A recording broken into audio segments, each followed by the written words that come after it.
Hello, everyone, and welcome back to X-Ranger. Before we begin, I thought it would be interesting if each of you could leave a comment indicating which part of the world you're joining us from. Also, don't forget to like and subscribe if you're enjoying the episodes. Now let's get comfortable, relax, and start our program. The beam of my flashlight cut through the darkness, illuminating a patch of forest floor that made my blood run cold. There, in the soft earth, was a footprint unlike anything I'd ever seen before. Massive, easily twice the size of my own boot, with distinct claw marks at the tips of what should have been toes. I crouched down, my hand hovering over the impression, not daring to touch it. That's when I heard the snap of a branch somewhere in the shadows beyond my light's reach. My name is Thornton Blackwood, and I've been a forest ranger at Whispering Pines National Park for over a decade. I thought I knew these woods like the back of my hand, but on that moonless night in late October, I realized how little I truly understood about the wilderness I called my second home. The night had started routinely enough. I was doing my usual evening patrol, checking on the more remote campsites and making sure no hikers had strayed off the marked trails. The air was crisp, carrying the scent of decaying leaves and pine needles. An owl hooted in the distance, its call echoing through the trees. I'd just finished checking on the last occupied campsite, a young couple from the city who seemed woefully unprepared for the dropping temperatures, when I decided to take a detour through a less traveled section of the park. There had been reports of illegal hunting in the area, and I wanted to see if I could spot any signs of poachers. The trail I followed was barely more than a game path, winding its way through ancient trees that loomed overhead like silent sentinels. My flashlight beam bounced off gnarled trunks and tangled underbrush, creating dancing shadows that played tricks on my eyes. More than once, I thought I saw movement just beyond the circle of light, only to find nothing when I swung the beam in that direction. That's when I stumbled upon the footprint. At first, I thought it must be a bear track, but the shape was all wrong. Bears don't leave prints that look almost human, just bigger, much bigger. And those claw marks, they sent a shiver down my spine that had nothing to do with the autumn chill. I was still crouched over the print when I heard the branch snap. My head jerked up, flashlight darting wildly as I tried to pinpoint the source of the sound. The beam caught a flash of movement about 50 yards ahead, something large ducking behind a massive oak tree. "Hello!" I called out, my voice sounding thin and weak in the vast silence of the forest. "This is Ranger Blackwood. Is someone there?" No response, just the rustling of leaves in the gentle breeze and the pounding of my own heart in my ears. I stood slowly, my hand instinctively moving to rest on the butt of my sidearm. In all my years as a ranger, I'd never had to draw my weapon, but something about this situation felt different, dangerous. I took a tentative step forward, then another. The fallen leaves crunched under my boots, each step sounding impossibly loud in the stillness of the night. As I approached the oak tree, I could have sworn I heard heavy breathing coming from just beyond it. "And show yourself," I demanded, trying to inject some authority into my voice. "You're trespassing in a restricted area after hours." Again, no response. But this time I definitely heard something. A low, rumbling sound that was almost like a growl, but deeper and more human. It raised the hair on the back of my neck and sent a jolt of primal fear through my body. I should have called for backup. I should have retreated to my vehicle and reported the strange occurrences, but something kept me moving forward, a mix of curiosity and duty that overrode my instincts for self-preservation. As I rounded the massive trunk of the oak, my flashlight illuminated nothing. Whatever had been there was gone, leaving behind only a faint, musky odor that reminded me of wet dog and something else I couldn't quite place. I swept the beam of light in a wide arc, searching for any sign of the creature or person I'd been pursuing. That's when I saw it. Another footprint, identical to the first, and beyond it, another. They formed a trail leading deeper into the woods, away from any marked paths or campsites. Against my better judgment, I decided to follow, Each step I took seemed to plunge me further into a world I didn't understand, where the familiar forests of whispering pines transformed into something alien and foreboding. The trail of footprints led me on a winding path through the undergrowth. Thorny vines snagged at my uniform, and low-hanging branches forced me to duck and weave as I pressed onward. All the while, I couldn't shake the feeling that I was being watched. I seemed to gleam from every shadow, vanishing the moment I tried to focus on them. After what felt like hours, but was probably only 20 minutes, I emerged into a small clearing. The canopy overhead parted just enough to allow a sliver of starlight to penetrate her, casting everything in a faint, silvery glow. In the center of the clearing stood a massive, gnarled tree unlike any I'd ever seen in the park before. Its trunk was easily 10 feet in diameter, with bark that seemed to writhe and twist in the dim light. As I approached the tree, my flashlight beam caught something that made my breath catch in my throat. Carved into the bark, crude but unmistakable, was a symbol. It looked like a stick figure, but with elongated limbs and a misshapen head. Below it were 5 vertical lines, as if someone or something had raked massive claws down the trunk. I reached out to touch the carving, my fingers tracing the rough edges of the symbol. That's when I heard it. A low, guttural sound that was somewhere between a growl and a word. It came from directly behind me. I spun around, fumbling for my weapon, but my hand froze halfway to the holster. There, at the edge of the clearing, stood a figure that defied explanation. It was tall, easily 7 or 8 feet, with a body covered in dark, matted fur. Its arms were unnaturally long, ending in hands tipped with wicked claws. But it was the face that truly paralyzed me with fear. It was almost human, but twisted and elongated, with eyes that glowed with an unnatural intelligence. For a moment that stretched into eternity, we stared at each other. I couldn't move, couldn't breathe, couldn't even think. Every instinct screamed at me to run, but my body refused to obey. The creature took a step forward, its massive foot leaving an impression identical to the ones I'd been following. It opened its mouth, revealing rows of sharp teeth, and let out a sound that was part roar, part howl, and part something else entirely. The noise shook me to my core and finally broke the spell of terror that had gripped me. I turned and ran. Branches whipped at my face as I crashed through the underbrush, my lungs burning as I gulped in the cold night air. I had no idea which direction I was going, no plan beyond putting as much distance between myself and that thing as possible. Behind me, I could hear the sound of pursuit. Heavy footfalls and the snapping of branches told me the creature was giving chase. It moved with an impossible speed through the dense forest, gaining on me with every stride. Just as I thought my legs would give out, I burst through a line of trees and found myself back on one of the main trails.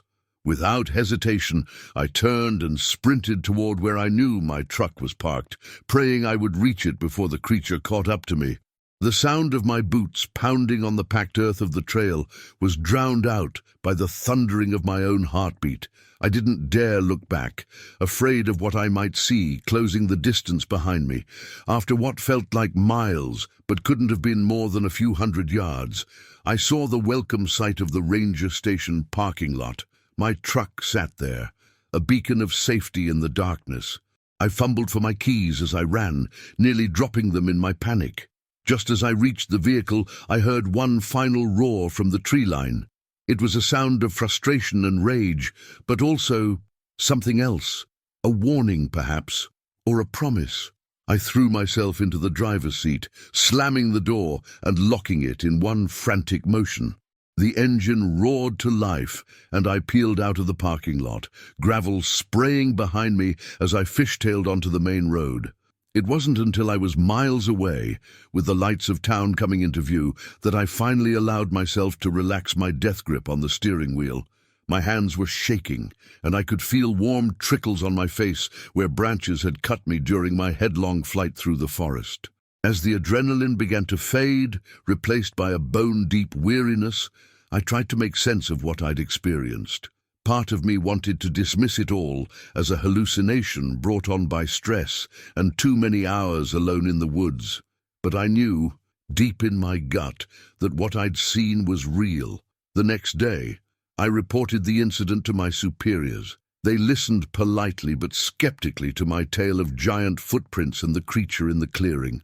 In the harsh light of day, with no evidence beyond my wild story and a few scratches, even I began to doubt my own memories. But sometimes, on quiet nights, when the wind whispers through the pines, I find myself staring out into the darkness, and I wonder what's out there, watching and waiting, in the vast wilderness beyond the reach of our flashlights and rational explanations. Because now I know the truth. There are things in this world that defy our understanding, creatures that lurk in the shadows of our so-called civilization, and sometimes, if you venture too far off the beaten path, you might just come face to face with them. Story 2. I've always believed that true terror isn't found in the pages of a book or on a movie screen.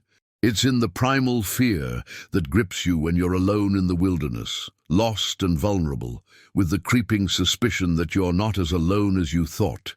My name is Zephyr Hawthorne, and what happened to me and my best friend Sage Everett in the Adirondack Mountains taught me that sometimes the monsters we fear are all too real. It was supposed to be a simple 3-day hike, a chance to clear our heads and reconnect with nature before diving back into our hectic lives in New York City.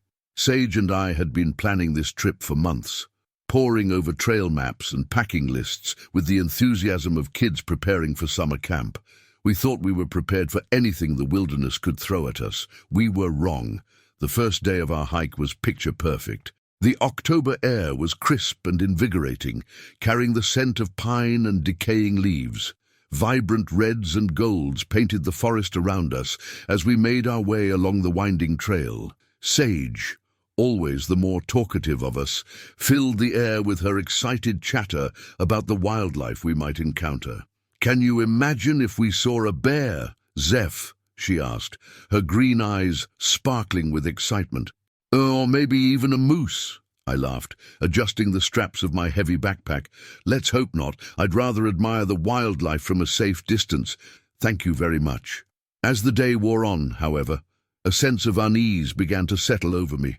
The trail markers seemed to be getting farther apart, and the path itself was becoming less defined.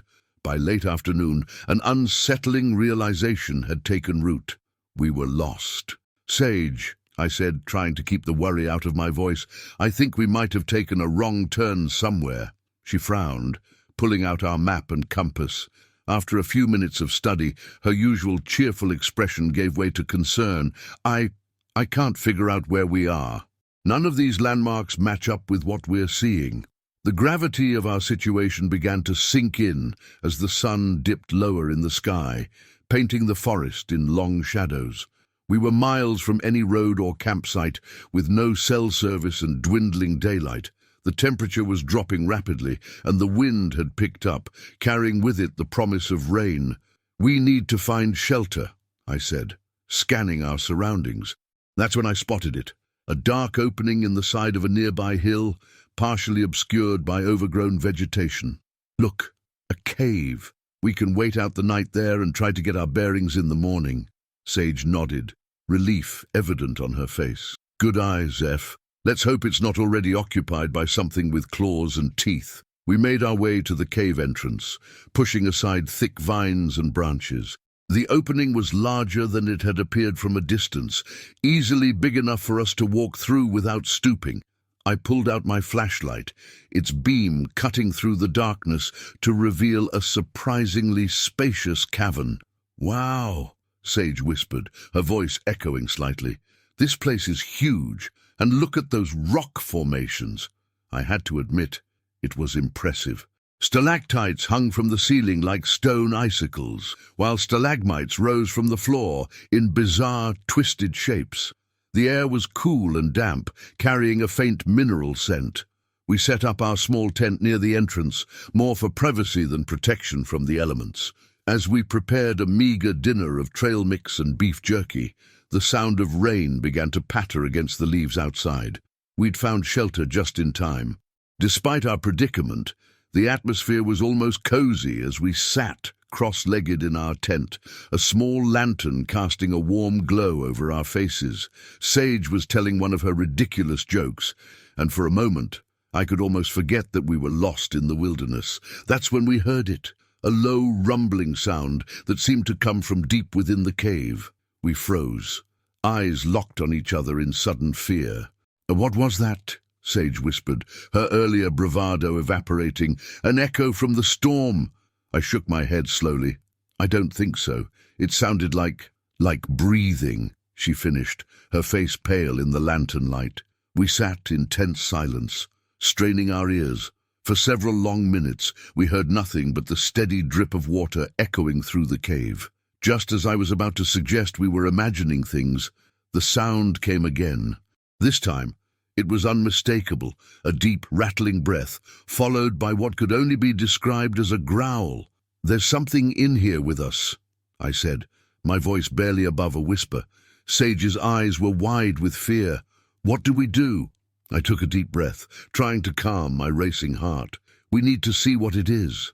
Maybe it's just a bear or something that wandered in to escape the rain." Even as I said it, I knew it wasn't true.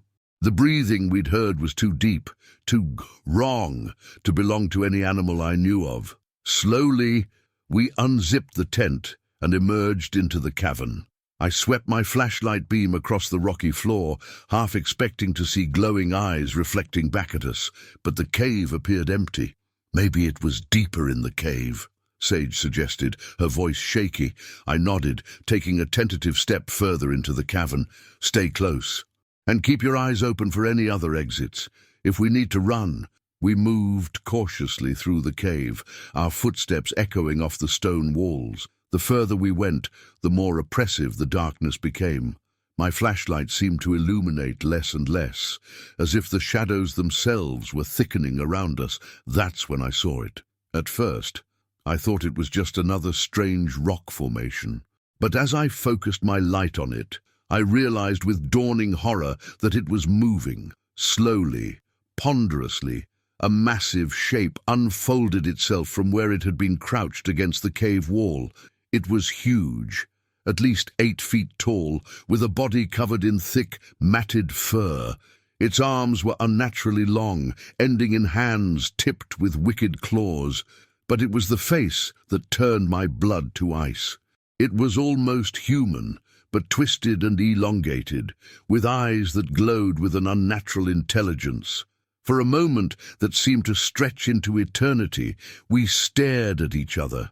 I couldn't move, couldn't breathe, couldn't even think. Every instinct screamed at me to run, but my body refused to obey. Beside me, I heard Sage let out a strangled whimper. That small sound seemed to break the spell. The creature's mouth opened, revealing rows of sharp teeth, and it let out a roar that shook dust from the cave ceiling. "Run!" I screamed, grabbing Sage's arm and yanking her towards the cave entrance.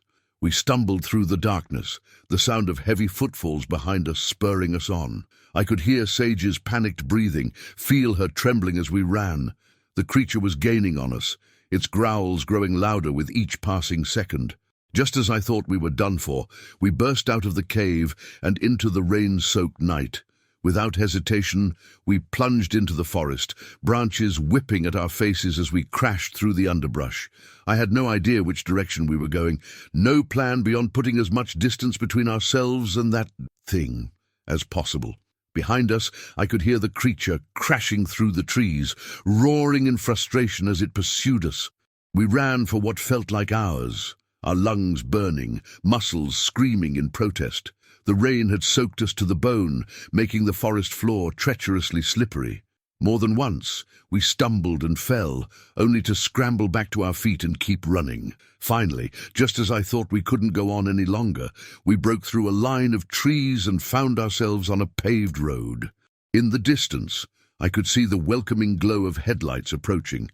"Here!" I gasped, waving my arms frantically. "Help us!" The car, an old pickup truck, slowed to a stop beside us. An elderly man peered out at us, his weathered face creased with concern. "Good Lord, what happened to you two?" he asked, taking in our bedraggled, terrified appearance. "Please," Sage pleaded, her voice hoarse from exertion. "We need to get out of here. There's something in the woods." The man's expression changed from concern to understanding. "Get in," he said, unlocking the doors. "You're not the first to come running out of those woods with a tale to tell." As we climbed into the truck, I cast one last glance back at the dark line of trees. For a moment, I thought I saw a pair of glowing eyes watching us from the shadows. Then the truck pulled away, carrying us to safety. In the days that followed, Sage and I tried to make sense of what we'd experienced. We filed a report with the local rangers, but they seemed skeptical of our story. "Probably just a bear," they said, though their eyes told a different story. We learned later that there had been other sightings over the years, hikers and campers reporting encounters with something that defied explanation. The locals had their own name for it, spoken in hushed tones around campfires, the Watcher in the Woods. Sage and I never went hiking again after that night, but sometimes, when the wind howls and shadows creep across my bedroom floor, I find myself thinking about that cave, and I wonder what's out there, lurking in the vast wilderness beyond the reach of our flashlights and rational explanations. Because now I know the truth. There are things in this world that defy our understanding, creatures that lurk in the shadows of our so-called civilization. And sometimes, if you venture too far off the beaten path, you might just come face to face with them. Story 3. The first thing I noticed when I woke up was the silence, not the peaceful quiet of a forest at dawn, but an eerie stillness that made the hair on the back of my neck stand up. Then came the smell, a musky, wild odor that didn't belong to any animal I knew. That's when I realized something was terribly wrong. My name is Aspen Redwood, and what happened to my family during our camping trip in the Cascade Mountains still haunts me to this day. It was supposed to be a fun adventure, a chance for us to bond and escape the constant buzz of technology. Instead, it became a nightmare that would forever change how we saw the world around us. It all started on a crisp autumn morning. My wife, Willow, our 2 kids, 14-year-old Rowan and 10-year-old Juniper, and I packed up our minivan and set off for the mountains. The excitement was palpable as we drove, with the kids chattering about the wildlife they hoped to see, and Willow reading aloud interesting facts about the area from a guidebook. "Did you know this region is famous for Bigfoot sightings?" Willow said, a hint of amusement in her voice. Rowan, ever the skeptic, rolled his eyes. "Come on, Mom. You don't actually believe in that stuff, do you?" I chuckled from the driver's seat. "Hey, you never know what's out there in the wild. Keep an open mind, kiddo." Little did I know how prophetic those words would turn out to be. We arrived at the campground in the early afternoon and quickly set about making our site feel like home. Willow and I pitched our large family tent while the kids collected firewood and explored the immediate area. The campground was relatively empty, with only a few other sites occupied in the distance. We had chosen this spot specifically for its remoteness, wanting to fully immerse ourselves in nature. As the sun began to set, we gathered around our campfire, roasting marshmallows and sharing stories. The forest around us came alive with the sounds of nocturnal creatures stirring. It was peaceful, perfect, until it wasn't. It started with small things. A candy bar wrapper that Juniper swore she had put in our trash bag was found several yards into the woods. Rowan's favorite hat vanished from where he had left it outside the tent. We chalked it up to forgetfulness and the wind, but a sense of unease began to creep in. That night, as we all settled into our sleeping bags, I found myself lying awake, listening intently to the sounds outside our tent. There was something off about the rhythm of the forest, as if the usual nighttime orchestra was holding its breath. Then I heard it, a soft, deliberate footstep just outside our tent. My heart began to race as I strained my ears, trying to convince myself it was just a deer or maybe a raccoon. But the footsteps continued, circling our tent with a purpose that no animal should have. I reached over and gently shook Willow awake. pressing a finger to my lips to keep her quiet. Her eyes widened as she too heard the footsteps. We lay there, barely breathing, as whatever it was completed another circuit around our tent. Suddenly, a shadow fell across the side of the tent. Something large was standing right next to us. I could hear deep, huffing breaths, like a large animal scenting the air. But the shadow was all wrong. It was too tall, too human-like. Juniper stirred in her sleep, mumbling something incoherent. The shadow outside the tent froze, then quickly moved away. We heard the sound of heavy footsteps retreating into the woods, branches snapping under significant weight. Willow turned to me, her face pale in the dim light filtering through the tent. "What was that?" she whispered. I shook my head, not trusting myself to speak. We spent the rest of the night in tense silence, jumping at every sound from the forest around us. When morning finally came, we emerged from the tent to find our campsite in disarray. Our cooler had been dragged several feet from where we'd left it, its contents strewn about, but it was the footprints that made my blood run cold. There, in the soft earth around our tent, were tracks unlike anything I'd ever seen.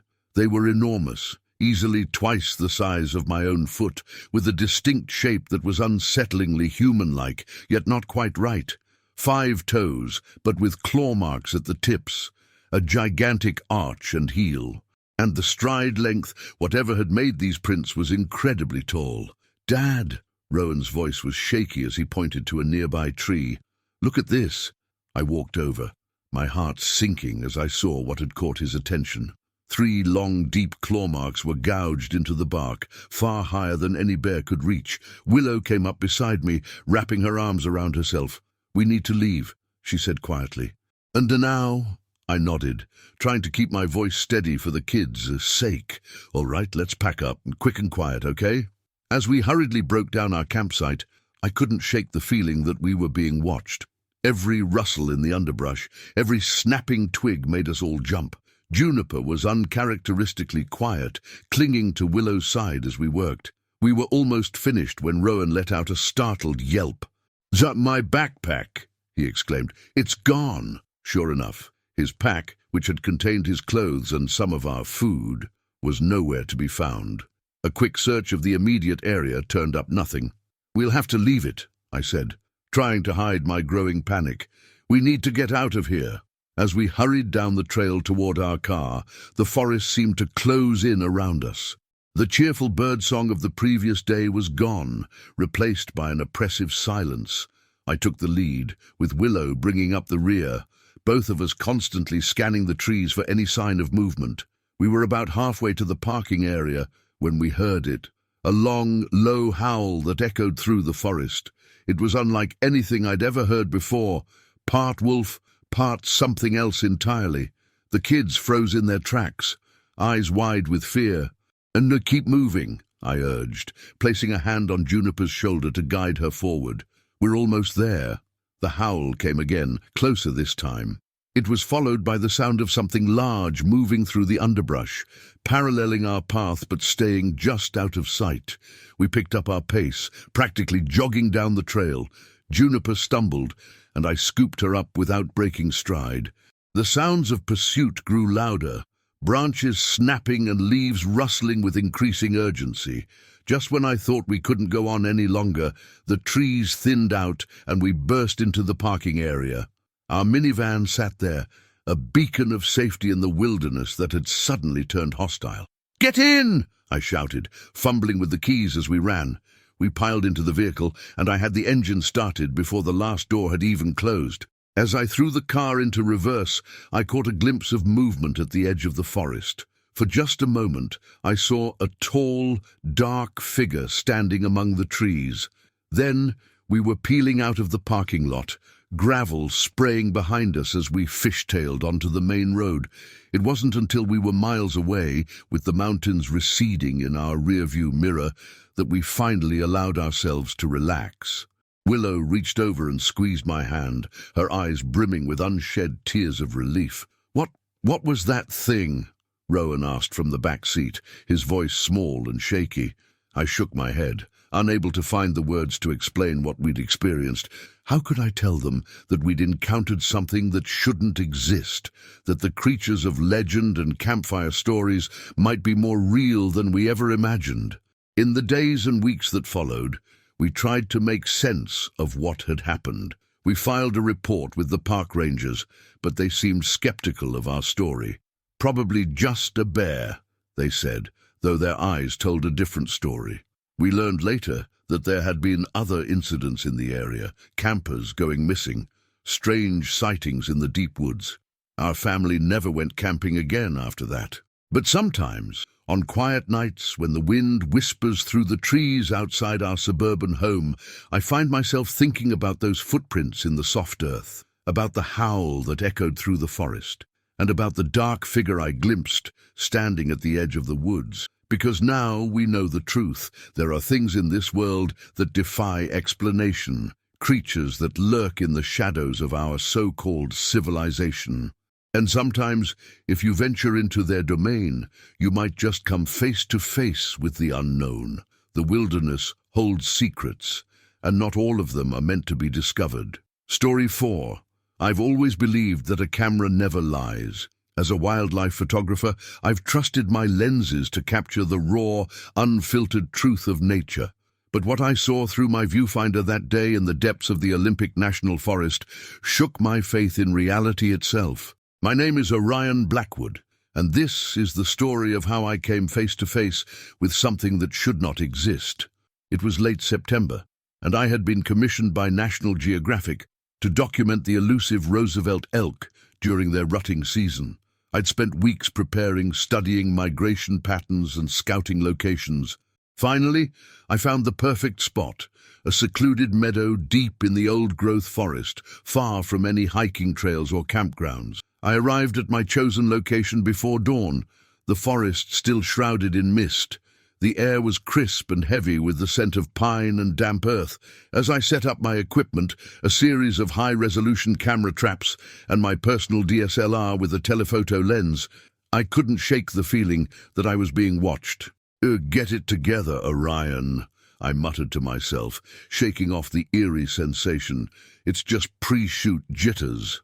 By mid-morning, I had my camera traps strategically placed around the meadow and had settled into a camouflaged blind at the edge of the clearing. Hours ticked by with no sign of the elk, but I remained patient. Wildlife photography is as much about waiting as it is about capturing the perfect shot. As the sun began to dip towards the horizon, casting long shadows across the meadow, I finally heard movement in the underbrush.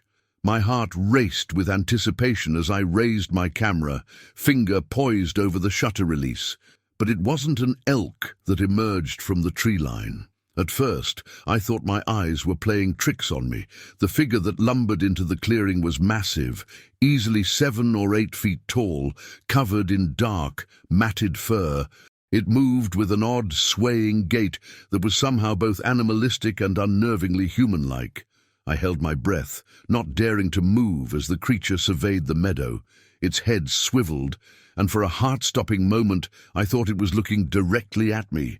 That's when I saw its face, a bizarre amalgamation of ape and man, with deep-set eyes that gleamed with an unsettling intelligence. My photographer's instincts took over, and I began shooting, the soft click of my camera's shutter barely audible over the pounding of my own heart. The creature's head snapped towards the sound, nostrils flaring as it scented the air. For several long seconds, we stared at each other. I felt like a rabbit caught in the gaze of a wolf, every instinct screaming at me to run. But I knew that any sudden movement would likely provoke an attack. Suddenly, the creature let out a low, rumbling growl that seemed to vibrate the very air around me. It took a step forward, massive hands curling into fists at its sides. I braced myself, certain that I was about to become a cautionary tale for future wildlife photographers. But then, as quickly as it had appeared, the creature turned and loped back into the forest, leaving me alone in the gathering darkness, my camera clutched in trembling hands. I waited until I was sure it was gone before I dared to move. My legs were shaky as I emerged from the blind, and I had to fight the urge to run blindly through the darkening forest. Instead, I forced myself to methodically collect my camera traps, not wanting to leave behind any evidence of my encounter. It wasn't until I was safely back in my rented cabin, doors locked and curtains drawn, that I allowed myself to examine the photos I had taken. My hands shook as I inserted the memory card into my laptop, and I held my breath as the images loaded on the screen. There it was, in high-definition clarity, a creature that shouldn't exist. Frame after frame showed the massive, fur-covered body, the long arms ending in wickedly curved claws, the face that was both bestial and disturbingly human. Bigfoot, Sasquatch, the legend made flesh. I sat back, my mind reeling. What I had captured went beyond mere cryptozoology. This was a discovery that could reshape our understanding of evolution, of what it means to be human. But as the initial shock wore off, a new fear began to set in. Who would believe me? Even with the photos, I could already hear the cries of hoax and Photoshop. And if people did believe, what then? Would this creature and its habitat be protected, or would it become the target of every hunter and thrill-seeker looking to make a name for themselves? I spent a sleepless night wrestling with my conscience.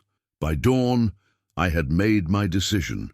I wouldn't release the photos, at least not yet, but I had to know more. I had to go back. The next morning, I returned to the meadow, this time armed with more than just cameras. I brought plaster to cast any footprints, sample collection bags, and a small digital video camera. As I approached the clearing, I noticed something odd. Several of my camera traps were missing. A chill ran down my spine as I realized the implications. The creature had returned after I left and deliberately removed the cameras. This wasn't just an animal acting on instinct. This was a being capable of understanding the threat that photographic evidence posed. I spent the day searching the area, looking for any sign of the creature or my missing equipment. As the hours wore on and the forest grew darker, I began to feel that same sensation of being watched. The back of my neck prickled, and every snapping twig made me jump. Just as I was about to call it quits and head back to the safety of my cabin, I heard a sound that froze me in my tracks. It was a low, guttural vocalization, unlike anything I'd ever heard before. It seemed to be coming from just beyond the tree line, no more than 50 yards away. Heart-pounding, I raised my video camera and began to record. The vocalization came again, louder this time, followed by the unmistakable sound of heavy footsteps moving through the underbrush. "Hello!" I called out, my voice sounding thin and weak in the vast silence of the forest. "I'm not here to hurt you. I just want to understand." The footsteps stopped. For a long moment there was only silence. Then, to my amazement, a response came. It wasn't words, exactly, but a series of grunts and whistles that seemed to carry meaning. Slowly, carefully, I took a step towards the sound. "That's right," I said, trying to keep my voice calm and soothing. "I'm a friend. Can you show yourself?" There was movement in the shadows, and for a brief, heart-stopping moment, I saw a massive shape emerge partway from behind a tree. Our eyes met, and I was struck again by the intelligence I saw there.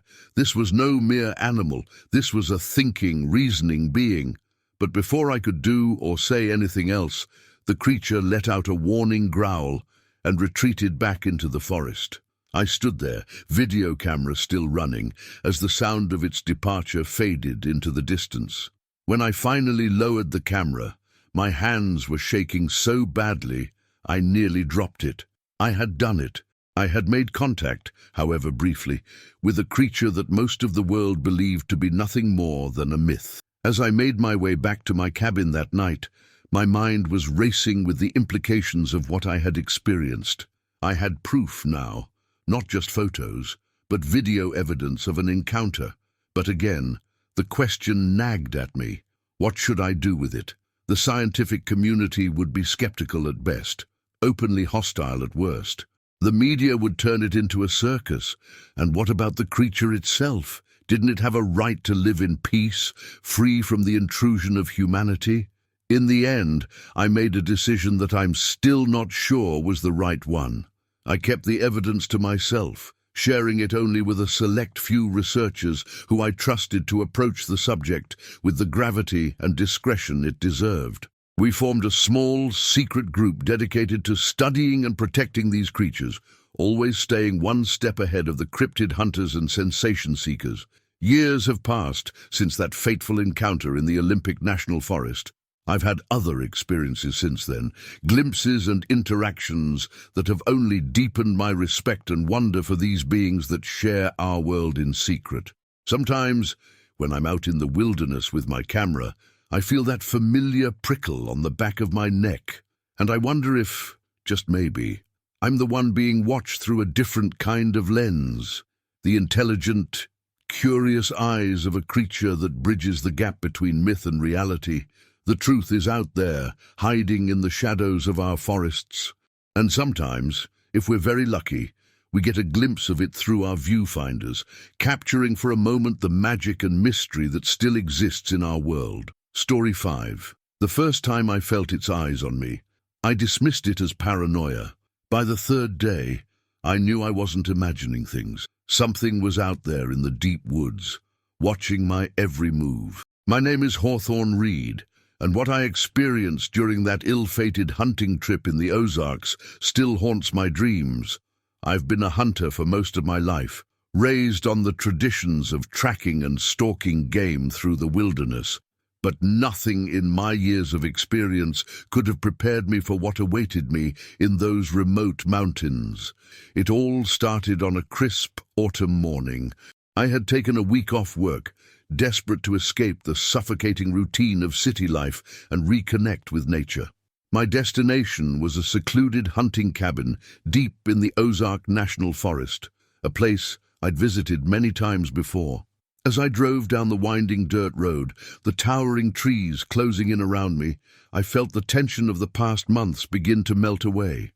The cabin was just as I remembered it, a small, rustic structure nestled in a clearing, with a porch that offered a panoramic view of the surrounding wilderness. I unloaded my gear, settled in, and spent the remainder of the day scouting the area and setting up my tree stand. That first night, as I sat on the porch cleaning my rifle, I noticed something odd. The usual chorus of crickets and nightbirds had fallen silent.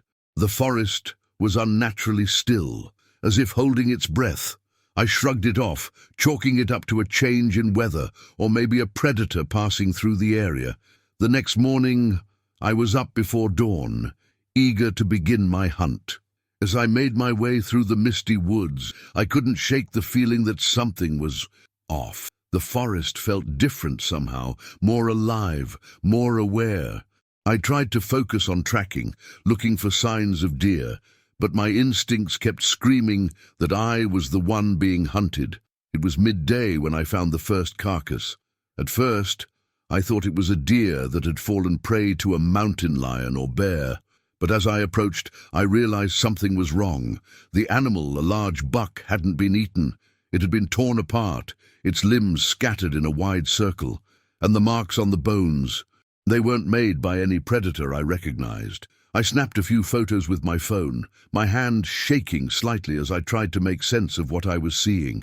That's when I heard it, a low, guttural sound that was somewhere between a growl and a word. It came from the dense underbrush behind me, close enough that I could hear whatever made it breathing. I spun around, rifle at the ready, but saw nothing. The woods had gone deathly quiet again.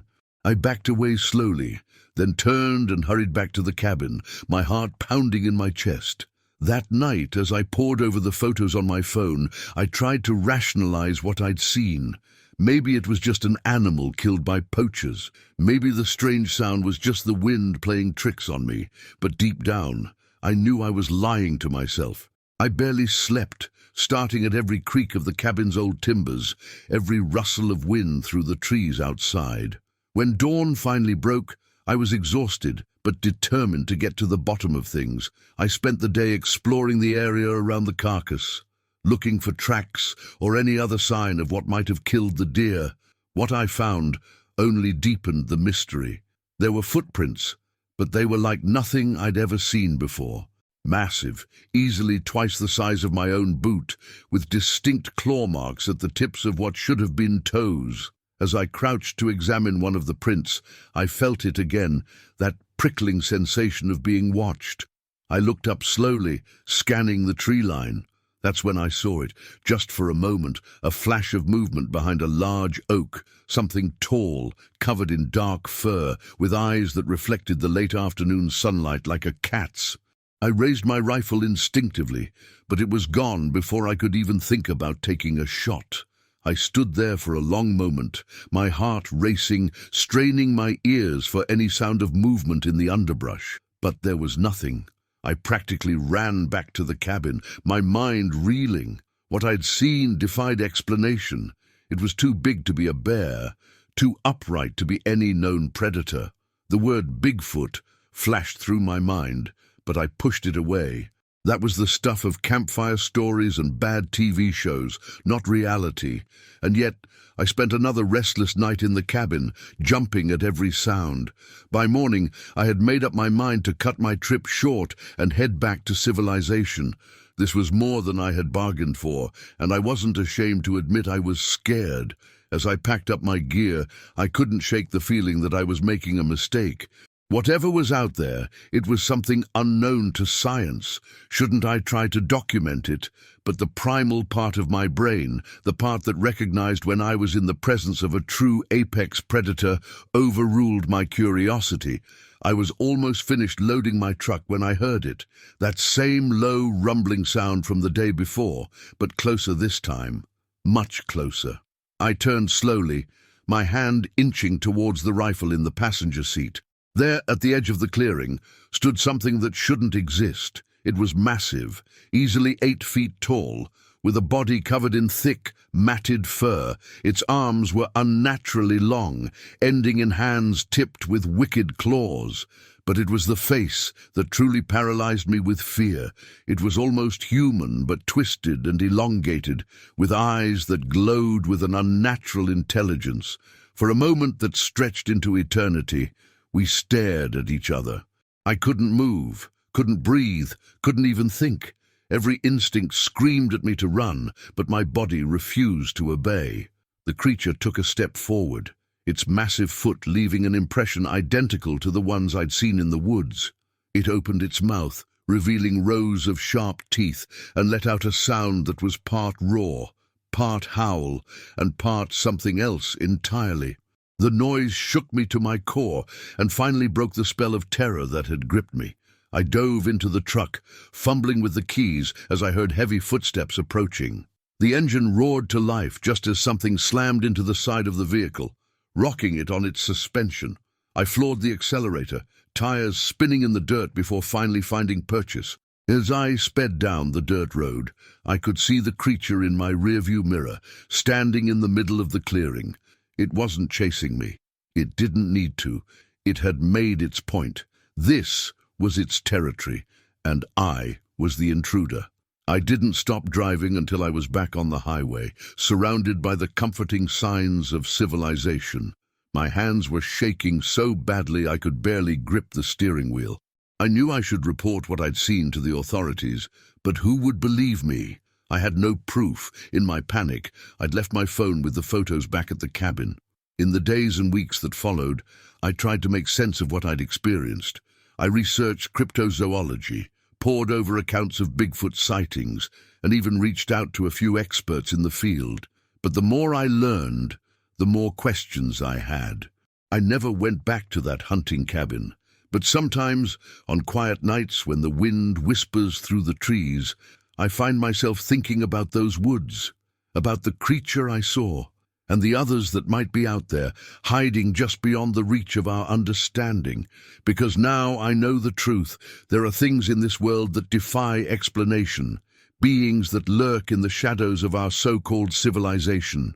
And sometimes, if you venture too far into their domain, you might just come face to face with the unknown.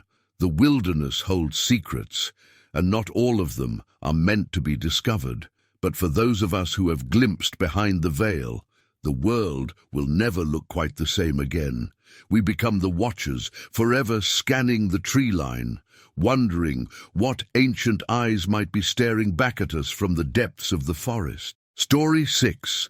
The first scream tore through the air like a jagged knife, silencing the usual hum of the forest. We all froze, tools in hand, exchanging uneasy glances. It wasn't human, but it wasn't any animal we'd ever heard before.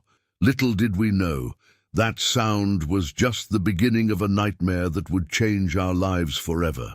My name is Axel Forrester, and I've been a logger in the Pacific Northwest for over 2 decades. I've seen my fair share of strange things in the woods, but nothing could have prepared me for what happened that fateful week in the remote forests of the Cascade Range. It was mid-October, and our crew had been contracted to clear a section of old-growth forest for a new development. There were 6 of us: myself, our seasoned foreman Silas Hawthorne, the brothers Jasper and Flint Redwood, our mechanic Zephyr Steele, and the newest addition to our team, a young woman named Willow Blackthorn. We'd been working the area for about a week, our camp set up in a small clearing near a babbling creek. The work was hard but satisfying, and the pay was good. But there was something off about these woods. The trees seemed older, more gnarled than any I'd seen before, and at night the darkness felt heavier somehow, as if the shadows had weight and substance. The scream came on our 8th day on the site. We'd just broken for lunch when it ripped through the air, echoing off the mountainsides. It was a sound of pure anguish, primal and terrifying. "What the hell was that?"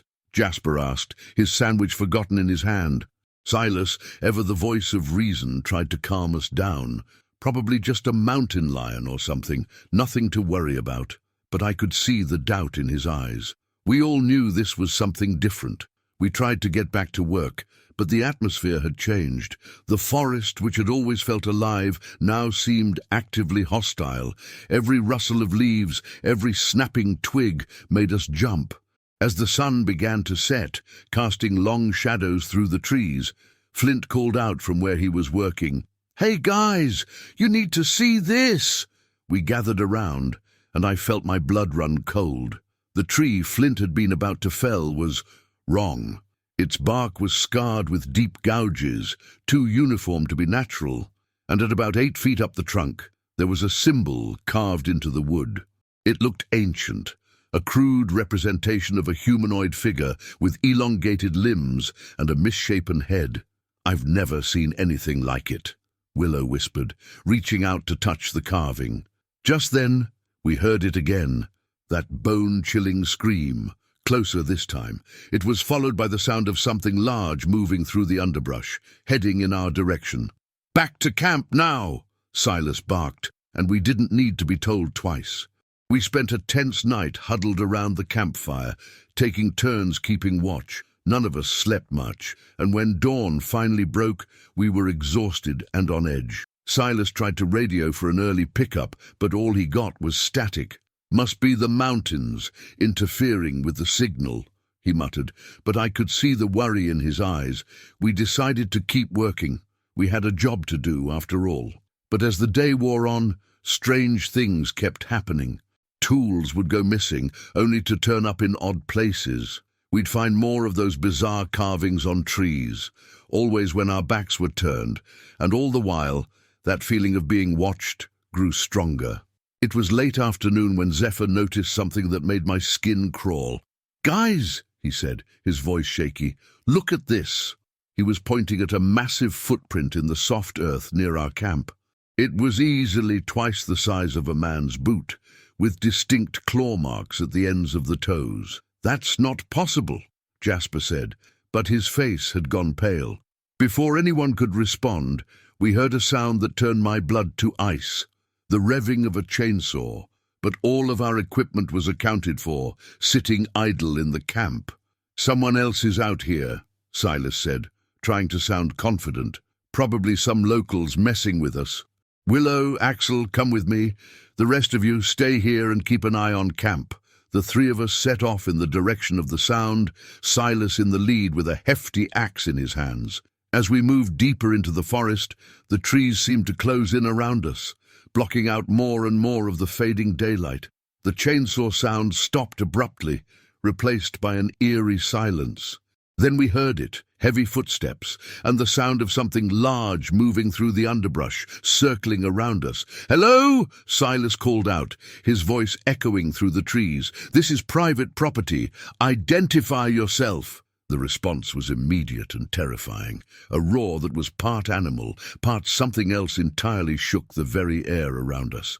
It was close, too close. "Run!" I yelled, grabbing Willow's arm and pulling her back the way we'd come. We crashed through the underbrush, branches whipping at our faces as we ran. I could hear something big pursuing us, its heavy footfalls gaining ground with each passing second. We burst into the clearing where our camp was set up, gasping for breath. "Pack up now!" Silas shouted. "Or we're getting out of here!" But as we scrambled to gather our things, a horrifying realization set in. Jasper was missing. "Where's my brother?" Flint demanded, panic clear in his voice. Before anyone could answer, we heard Jasper's scream. It came from the darkness beyond the camp, a sound of pure terror that cut off abruptly. "Jasper!" Flint yelled, starting towards the tree line. Zephyr and I barely managed to hold him back. That's when we saw it. A massive shape emerged from the shadows, easily 8 feet tall, with a body covered in thick, matted fur. Its arms were unnaturally long, ending in hands tipped with wicked claws. But it was the face that turned my blood to ice. It was almost human, but twisted and elongated, with eyes that glowed with an unnatural intelligence. In one of its massive hands, it held Jasper's limp form like a rag doll.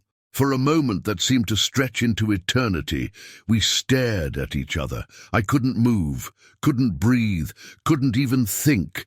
Every instinct screamed at me to run, but my body refused to obey.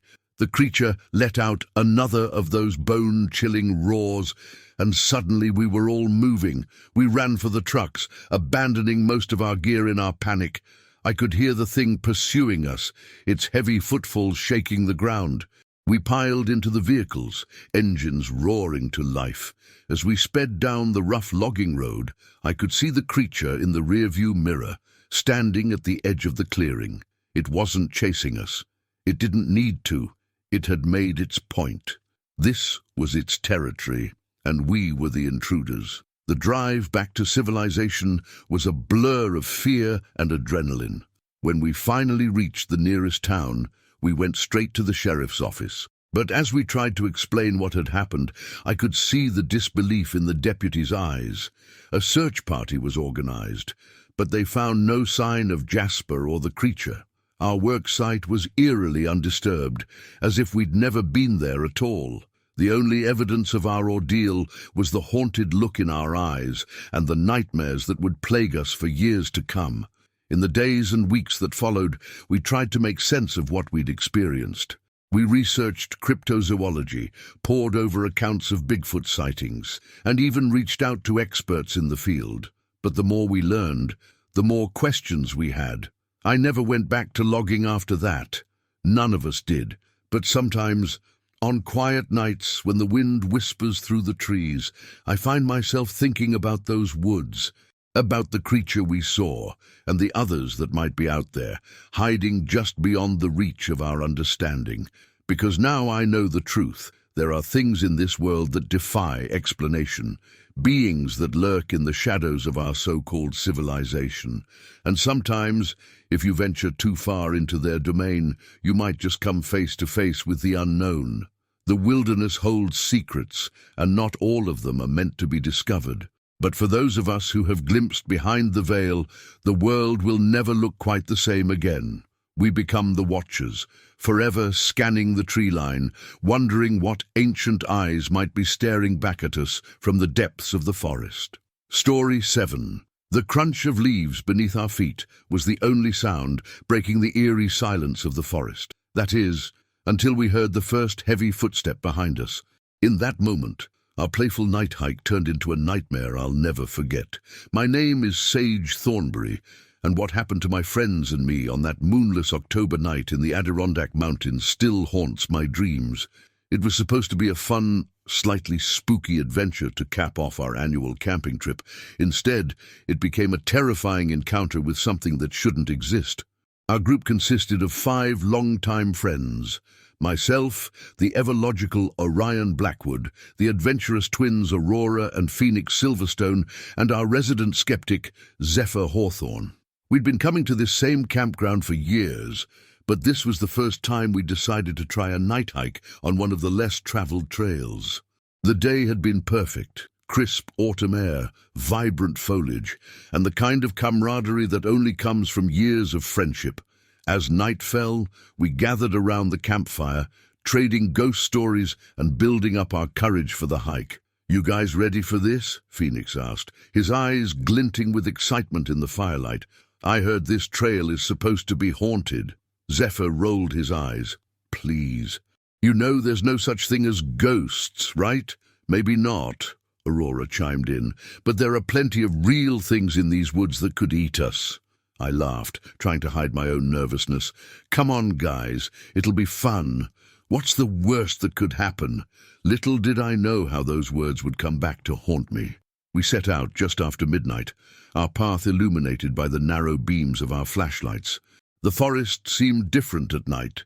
The familiar trails transformed into something alien and foreboding.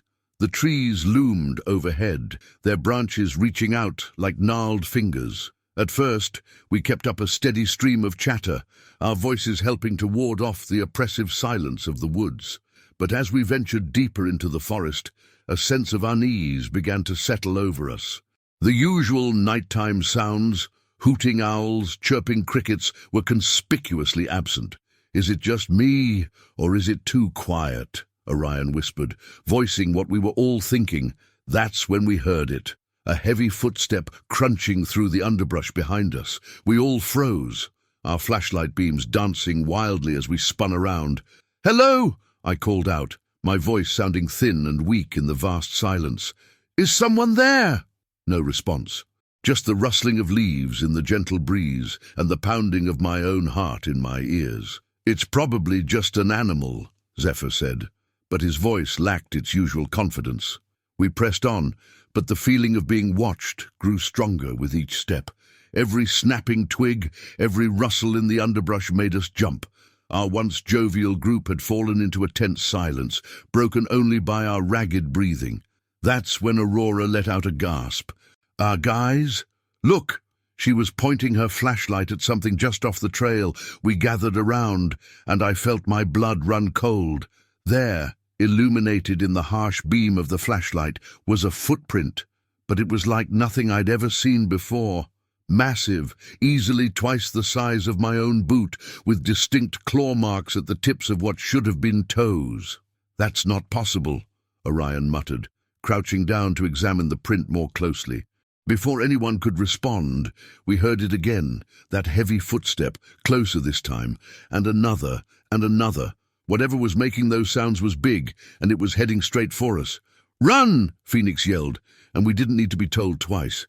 We took off down the trail, our flashlight beams bouncing wildly as we ran. I could hear it behind us, crashing through the underbrush with terrifying speed. The sound of its pursuit spurred us on, pushing us to run faster than I thought possible. Branches whipped at our faces, roots threatened to trip us at every step, but we didn't dare slow down. The creature was gaining on us, its heavy breathing growing louder with each passing second. Just when I thought my lungs would burst, we burst out of the tree line and onto the shore of a small lake. The sudden openness was disorienting after the claustrophobic confines of the forest. "There!" Aurora shouted, pointing to a small boathouse at the water's edge. "We can hide in there." We sprinted for the structure, piling inside and slamming the door behind us. Zephyr and Phoenix braced themselves against it, while Orion and I searched for something to barricade it with. For several long moments, the only sound was our ragged breathing as we strained our ears for any sign of pursuit. Then we heard it, heavy footsteps circling the boathouse, accompanied by a low, rumbling sound that was almost like speech, but not quite. "What is that thing?" Aurora whispered, her voice trembling. Before anyone could answer, something slammed into the side of the boathouse with enough force to make the whole structure shudder. We all jumped, stifling screams. "Oh God, oh God, oh God," Zephyr muttered. His earlier skepticism completely evaporated. Another impact rocked the boathouse, and I heard wood splintering. Whatever was out there, it was trying to get in. "We need to get out of here," I said, frantically looking around for another exit. That's when I spotted the rowboat tied up inside the boathouse. "The boat! We can use it to get across the lake." Working quickly, we untied the boat and maneuvered it to the waterside exit of the boathouse. Just as we were about to push off, the door on the land side exploded inward in a shower of splinters. In the chaos that followed, I caught only glimpses of our pursuer, but what I saw will haunt me for the rest of my days. It was massive, easily 8 feet tall, with a body covered in thick, matted fur. Its arms were unnaturally long, ending in hands tipped with wicked claws. But it was the face that turned my blood to ice. It was almost human, but twisted and elongated, with eyes that glowed with an unnatural intelligence. We shoved off from the boathouse, Phoenix and Zephyr rowing with desperate strength, while the rest of us huddled in the middle of the boat. The creature let out a roar that shook the very air around us, a sound of frustration and rage that echoed across the water. As we paddled frantically towards the far shore, I dared to look back. The creature was standing at the edge of the lake, its massive form silhouetted against the starry sky. For a moment, I thought it might wade in after us, but it remained on the shore, watching us retreat. We didn't stop rowing until we reached the opposite bank, our arms burning with exertion. As we stumbled onto dry land, legs shaky from fear and adrenaline, we all turned to look back across the lake. The creature was gone. The trek back to our campsite was a blur of fear and exhaustion. We packed up our gear in record time and piled into Orion's SUV, not stopping until we were miles away from the forest, surrounded by the comforting lights of civilization. In the days and weeks that followed, we tried to make sense of what we'd experienced. We researched cryptozoology, pored over accounts of Bigfoot sightings, and even reached out to experts in the field. But the more we learned, the more questions we had. We never went camping in those woods again, but sometimes, on quiet nights when the wind whispers through the trees, I find myself thinking about that creature, about what it was, where it came from, and how many others might be out there, hiding just beyond the reach of our understanding. Because now we know the truth. There are things in this world that defy explanation, beings that lurk in the shadows of our so-called civilization. And sometimes, if you venture too far into their domain, you might just come face to face with the unknown. The wilderness holds secrets, and not all of them are meant to be discovered. But for those of us who have glimpsed behind the veil, the world will never look quite the same again. We become the watchers, forever scanning the tree line, wondering what ancient eyes might be staring back at us from the depths of the forest. Story 8. The sound of something dragging across the pebbled shore jolted me awake. My heart raced as I realized it wasn't just the wind. Something was out there in the darkness, moving my boat. That was the moment I knew this fishing trip had taken a terrifying turn. My name is Ryder Hawthorne, and I've been an avid angler for most of my life. I thought I'd seen it all in my years of fishing remote lakes and rivers, but nothing could have prepared me for what I encountered on that moonless night in the Boundary Waters. It was late September, and I decided to take one last solo camping trip before the harsh Minnesota winter set in. I'd chosen a secluded lake deep in the wilderness, accessible only by a grueling portage that most casual campers avoided. The promise of trophy-sized northern pike and the solitude of untouched nature was irresistible. The first 2 days were nothing short of perfect. The air was crisp with the first hint of autumn, and the lake was glass calm, reflecting the vibrant colors of the changing leaves. I'd caught several impressive pike, including a monster that was easily over 40 inches. As I sat by my campfire on the second night, savoring a meal of fresh fish and watching the stars emerge, I felt a deep sense of contentment. This was what I lived for. I turned in early, exhausted from a long day of fishing and looking forward to an early start the next morning.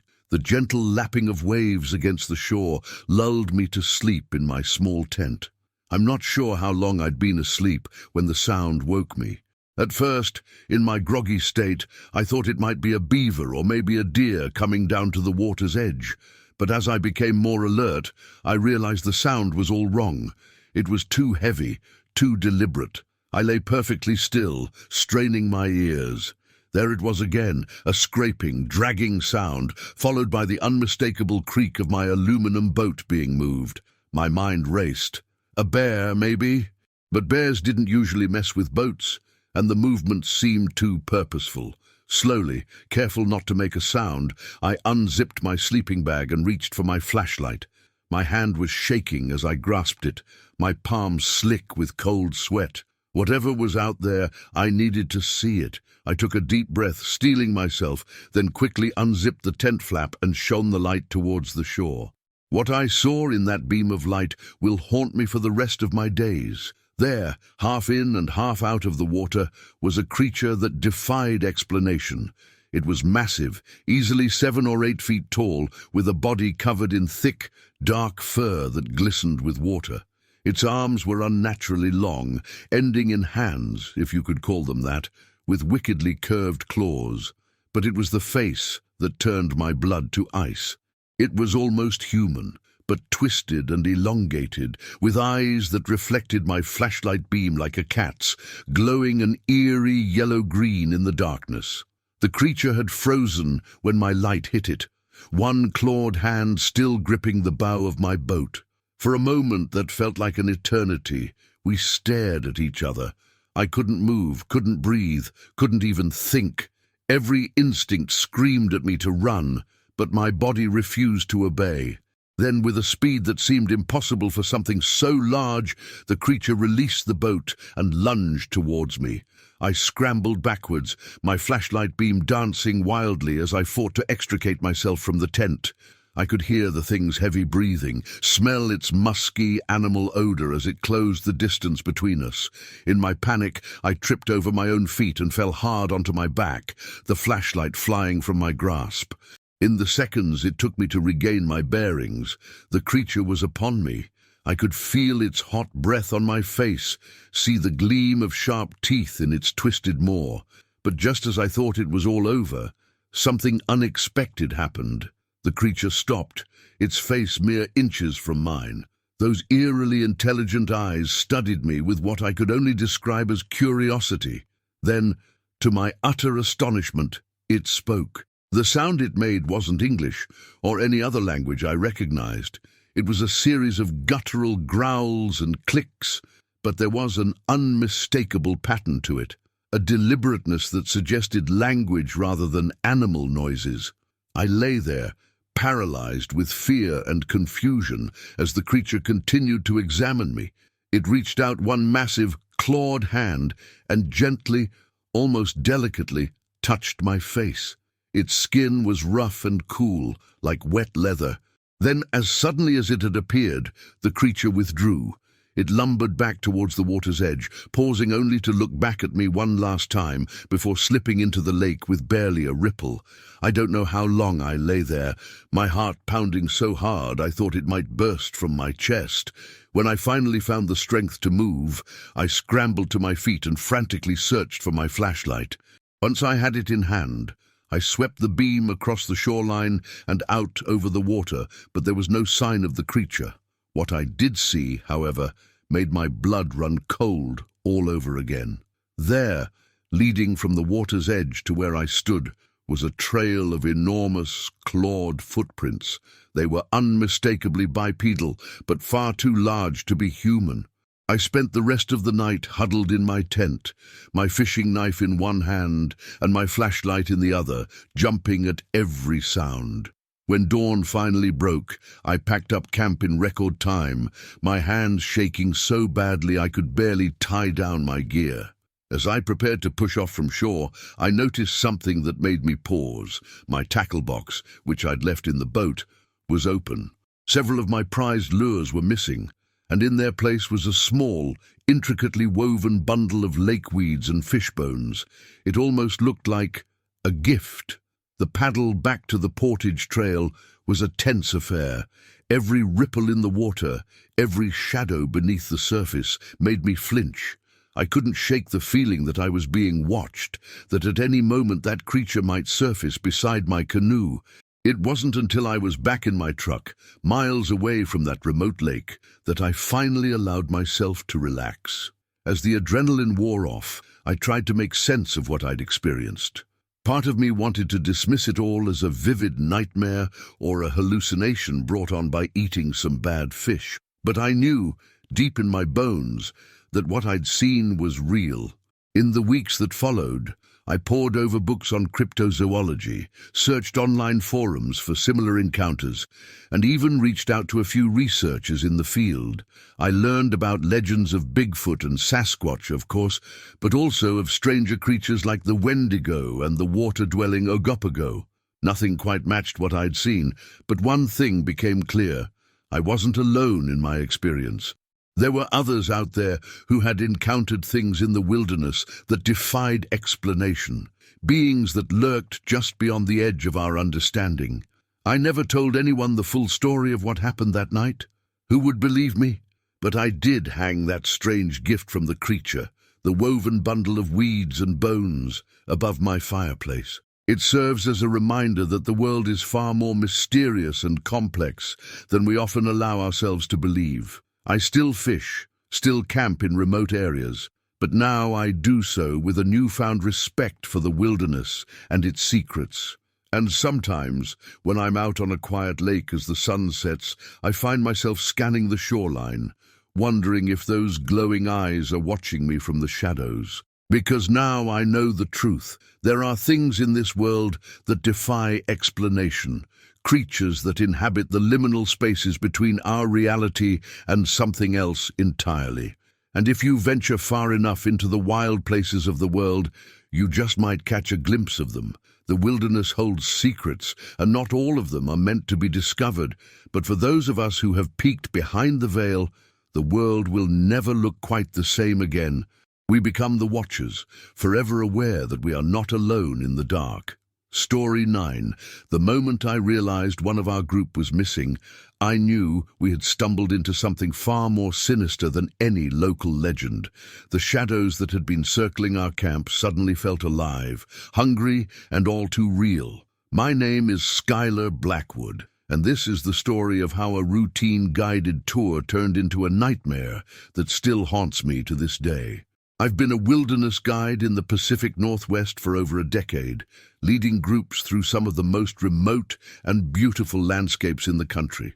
I've always prided myself on my knowledge of the land, my survival skills, and my ability to keep my clients safe. But nothing in my training could have prepared me for what we encountered in the depths of the Cascade Mountains. It was early October, and I had been hired to lead a group of 6 tourists on a week-long trek through an area known for its stunning vistas and, more intriguingly, its rich folklore.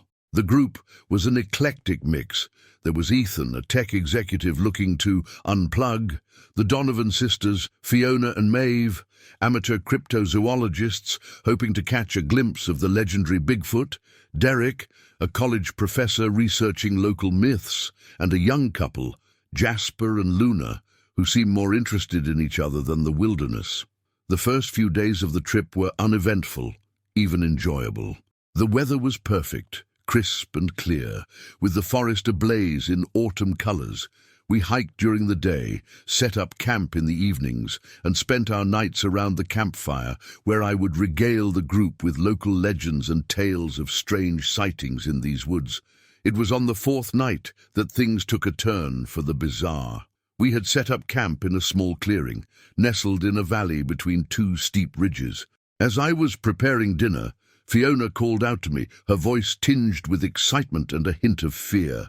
"Skylar, you need to see this." I followed her to the edge of the clearing, where she pointed at something that made my blood run cold. There, in a small open area, was a group of trees bent and twisted in a way that defied natural explanation. They formed a perfect circle, their trunks and branches interwoven so tightly it was hard to tell where one tree ended and another began. "I've never seen anything like it," I muttered, trying to keep the unease out of my voice. Derek joined us. His academic curiosity piqued. "This is remarkable. It almost looks deliberate." As the rest of the group gathered to examine the strange formation, I couldn't shake the feeling that we were being watched.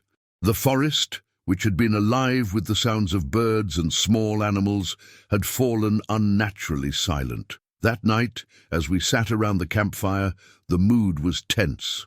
Even Jasper and Luna had stopped their constant flirting, their eyes darting nervously to the darkness beyond our circle of light. I tried to lighten the mood with some of my usual stories, but my heart wasn't in it. Something felt off, and I couldn't shake the sense of foreboding that had settled over me. It was well past midnight when we finally turned in, each of us retreating to our tents. I lay awake for a long time, listening to the sounds of the forest. Just as I was finally drifting off, I heard it, a low, rhythmic thumping like drum beats in the distance. I sat up, straining my ears. It was faint, but unmistakable, and it seemed to be coming from all around us. I unzipped my tent, stepping out into the moonless night. The drumming was louder now, and I could see shadowy shapes moving at the edge of our camp. My heart raced as I realized they were far too large to be any animal native to these woods. "Everyone up!" I called out, trying to keep the panic out of my voice. "We need to move, now!" There was a flurry of activity as the group emerged from their tents, confused and frightened. That's when I noticed Luna was missing. "Where's Luna?" Jasper asked, his voice rising in panic. "She was right here, I swear." Before I could respond, a scream tore through the night, Luna's scream, coming from somewhere in the dark forest beyond our camp. Without thinking, Jasper took off running in the direction of the sound. "Jasper, wait!" I yelled, but it was too late. He had disappeared into the darkness. The rest of us huddled together, our backs to the dying campfire. The drumming had stopped, replaced by an eerie silence broken only by the sound of branches snapping and leaves rustling as something, or several somethings, moved around us. "What's happening?" Maeve whispered, her voice trembling. I wished I had an answer for her. In all my years in these woods, I had never experienced anything like this. The legends I had so casually shared around the campfire suddenly felt all too real. That's when we saw them, massive, shadowy figures moving at the edge of our camp. They were easily 8 feet tall, with long, powerful arms and heads that seemed slightly too small for their bodies. Their eyes glowed in the darkness, reflecting the embers of our fire like cats' eyes. Ethan let out a strangled cry and made a break for it, running blindly into the forest. Before any of us could stop him, one of the creatures moved with impossible speed, snatching him up as if he weighed nothing. His scream was cut short as he vanished into the darkness. "Run!" I shouted, grabbing Fiona and Maeve by the arms and pulling them towards the trail. Derek followed close behind, his face a mask of terror. We crashed through the underbrush, branches whipping at our faces as we ran. I could hear the creatures pursuing us, their heavy footfalls shaking the ground. They were toying with us, I realized. With their speed and strength, they could have easily overtaken us, but they were herding us, driving us deeper into the forest. After what felt like hours, but was probably only minutes, we burst into another clearing. What I saw there made me skid to a halt, the others piling into me from behind. In the center of the clearing stood a massive, ancient tree. Its trunk was easily 20 feet in diameter, its bark twisted and gnarled with age. But it was what surrounded the tree that truly terrified me.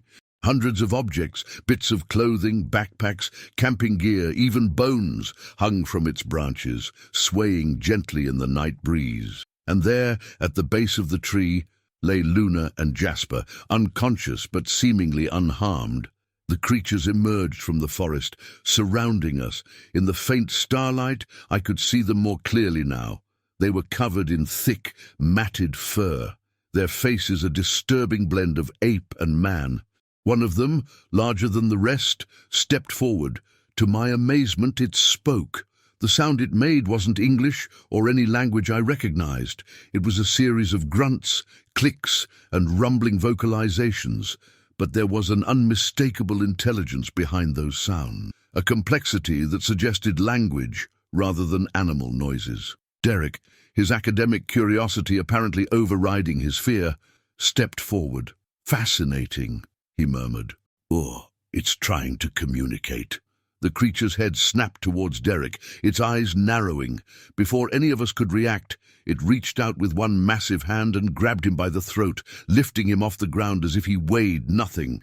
"No!" Fiona screamed, rushing forward, but Maeve held her back, knowing there was nothing we could do. The creature studied Derek for a long moment, then, to our shock, gently set him back down. It made another series of sounds, this time gesturing towards Luna and Jasper. Somehow, incredibly, I understood. It wants us to leave," I said, my voice barely above a whisper. "It's letting us go, but we have to go now." We didn't need to be told twice. I scooped up Luna while Maeve and Fiona supported Jasper between them. Derek, still rubbing his throat, helped Ethan to his feet. As we backed away towards the trail, the creatures parted, forming a path for us. We walked in silence, our hearts pounding, expecting at any moment for the creatures to change their minds and attack. But they simply watched us go, their glowing eyes following our every move, until we were swallowed up by the darkness of the forest. The trek back to civilization was a blur of exhaustion and fear. When we finally reached the ranger station, our story was met with skepticism and concern. A search party was organized, but they found no trace of the creatures or the strange tree in the clearing. In the years since that night, I've tried to make sense of what we experienced. I've researched cryptozoology, studied indigenous legends, and even reached out to others who claim to have had similar encounters. But the more I learn, the more questions I have. I don't lead tours anymore. The wilderness I once thought I knew so well now feels alien and dangerous.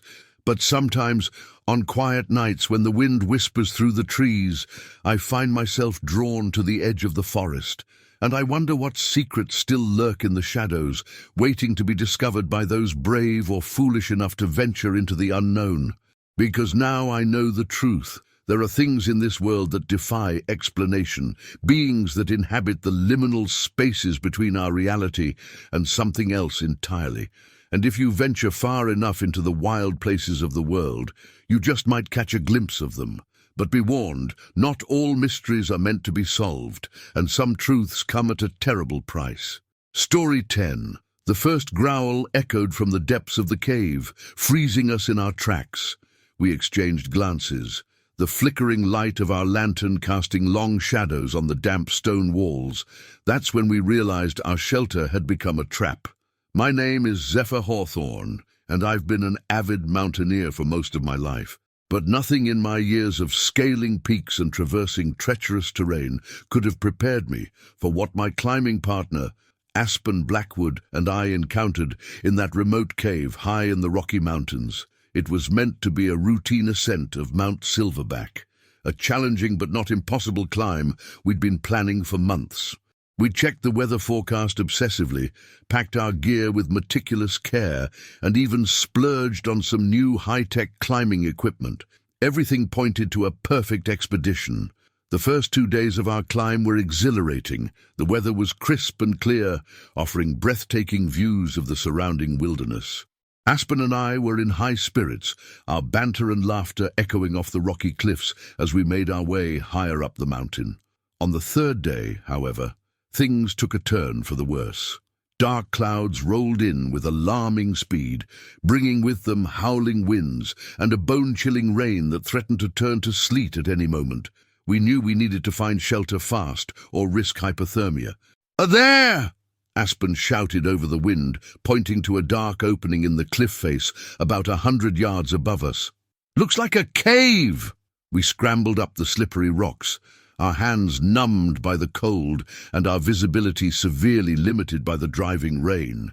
By the time we reached the cave entrance, we were soaked to the bone and shivering uncontrollably. The cave seemed to be a godsend at first. It was deep enough to get us out of the wind and rain, with a ceiling high enough for us to stand comfortably. We wasted no time setting up our emergency lantern and stripping off our wet outer layers. "Well, this is cozy," Aspen joked, wringing water out of her long braid. "Think we should start a timeshare?" I laughed, grateful for her ability to find humor even in our dire situation. "Sure, but I get dibs on Christmas week." As we huddled together for warmth, sharing a meager meal of energy bars and dried fruit, we discussed our options. The storm showed no signs of letting up, and night was falling fast. We decided to wait it out until morning, hoping the weather would clear enough for us to continue our ascent or, if necessary, begin our descent. That's when we heard it, a low, rumbling growl that seemed to come from the very depths of the cave. We froze, our eyes meeting in the dim light of the lantern. For a moment, neither of us dared to breathe. "Please tell me that was your stomach," Aspen whispered, her attempt at humor falling flat as her voice trembled. I shook my head slowly, my mouth suddenly dry. "Maybe it's just the wind," I suggested, not believing it myself. We listened intently, straining our ears over the howling of the storm outside. For several long minutes, we heard nothing but the patter of rain and the occasional rumble of thunder.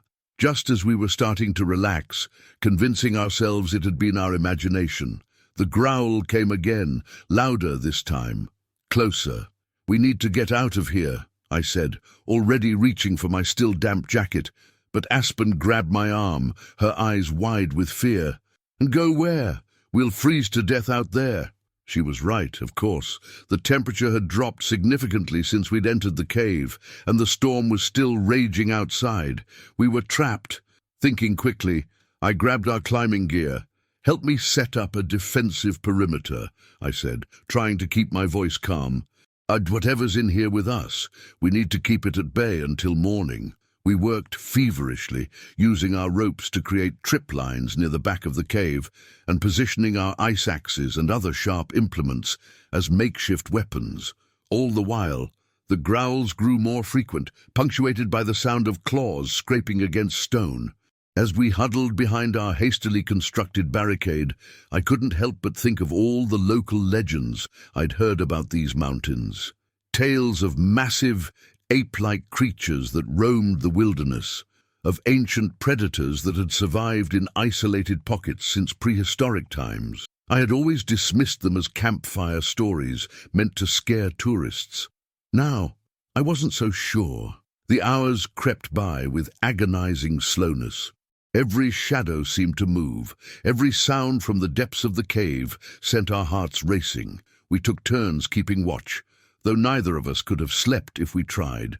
It was during my watch, in the darkest hours of the night, that I saw them. Two glowing eyes reflecting the light of our lantern like a cat's, but much larger and set much higher off the ground than any mountain lion's would be. They blinked once, twice, and then disappeared back into the darkness. "Aspen," I whispered, gently shaking her awake. "It's here."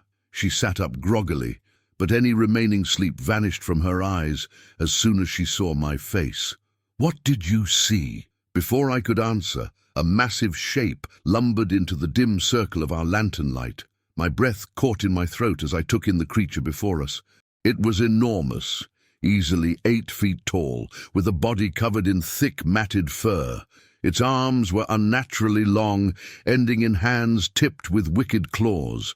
But it was the face that turned my blood to ice. It was almost human, but twisted and elongated, with eyes that glowed with an unnatural intelligence. For a moment that felt like an eternity, we stared at each other. I couldn't move, couldn't breathe, couldn't even think. Every instinct screamed at me to run, but there was nowhere to go. The creature took a step forward, its massive foot easily clearing our trip line. It opened its mouth, revealing rows of sharp teeth, and let out a sound that was part roar, part something else entirely. The noise shook dust from the cave ceiling and resonated in my very bones. Aspen and I clung to each other, certain that our last moments had come. But then, something unexpected happened. The creature stopped, tilting its head as if curious. It reached out one massive clawed hand, not towards us, but towards our backpacks. With surprising dexterity, it picked up one of our energy bars that had fallen out earlier. It sniffed the wrapped bar, then looked at us expectantly. Hardly daring to breathe, I slowly reached out and mimed unwrapping the bar, then taking a bite. The creature watched intently, then mimicked my actions, tearing open the wrapper with its claws and taking a tentative bite. What happened next was so unexpected, so utterly surreal, that I would have laughed if I wasn't so terrified. The creature's eyes widened, and it let out a sound that could only be described as a pleased rumble. It devoured the rest of the bar in 2 massive bites, then looked at us again, this time with what I could swear was a hopeful expression. I think it wants more," Aspen whispered, her voice a mix of fear and disbelief. Slowly, carefully, we began to offer the creature more of our food. Energy bars, dried fruit, beef jerky. It ate it all with evident relish. As it ate, its posture seemed to relax, and the menacing aura that had terrified us earlier began to fade. Over the next few hours, as the storm continued to rage outside, we found ourselves in the most unlikely feeding session imaginable. The creature, which we had dubbed Buddy, in a fit of nervous humor, seemed to have an insatiable appetite for our trail mix, and a particular fondness for chocolate. As dawn began to break, painting the cave entrance with a faint grey light, Buddy retreated back into the depths of the cave. It paused at the edge of the darkness, looking back at us one last time before disappearing from view. Aspen and I sat in stunned silence for a long while, trying to process what had just happened. When we finally spoke, it was in hushed, disbelieving tones, each of us confirming that yes, the other had seen the same impossible thing. As soon as the storm cleared, we made our way down the mountain, our planned ascent forgotten. We knew that no one would believe our story. Heck, we barely believed it ourselves. But we also knew that we had experienced something profound, something that challenged everything we thought we knew about the natural world. In the years since that night in the cave, Aspen and I have returned to those mountains many times. We've never seen Buddy again, but sometimes, when the wind is just right, we hear a distant, rumbling call that sounds almost like a greeting, and we always make sure to pack extra chocolate, just in case. Because now we know the truth. There are things in this world that defy explanation, creatures that lurk in the shadows of our so-called civilization, and sometimes, if you're very lucky or unlucky, depending on your perspective, you might just come face to face with them. The wilderness holds secrets, and not all of them are as terrifying as they first appear. Some of them, it turns out, just have a sweet tooth. Story 11. The perfect circle of flattened vegetation stretched out before us, an impossible formation in the heart of the ancient forest. As we stood at its edge, a chill ran down my spine that had nothing to do with the autumn air. Little did we know, this bizarre discovery was just the beginning of a night that would challenge everything we thought we knew about the natural world. My name is Dr. Ember Blackwood, and I lead a team of graduate students conducting ecological research in the old-growth forests of the Pacific Northwest. Our group consisted of 5 bright young minds: the analytical Zephyr Hawthorne, the tech-savvy twins Aurora and Phoenix Sky, the botanist prodigy Sage Thornberry, and our resident skeptic Rowan Everett. We had been in the field for nearly 2 weeks, cataloguing plant species and studying the complex ecosystems of this largely untouched wilderness. Our research site was deep in the forest, far from any trails or campgrounds, in an area that had likely seen little human activity in centuries. The day had started like any other, with each of us focused on our specific tasks. I was reviewing data with Zephyr when Sage's excited voice crackled over our walkie-talkies. "Dr. Blackwood, everyone, you need to see this. I can't even describe it. Just get to my location ASAP." We converged on Sage's position, pushing through dense underbrush until we emerged into a large clearing. What we saw there stopped us in our tracks. A perfect circle, at least 50 feet in diameter, had been carved out of the forest floor.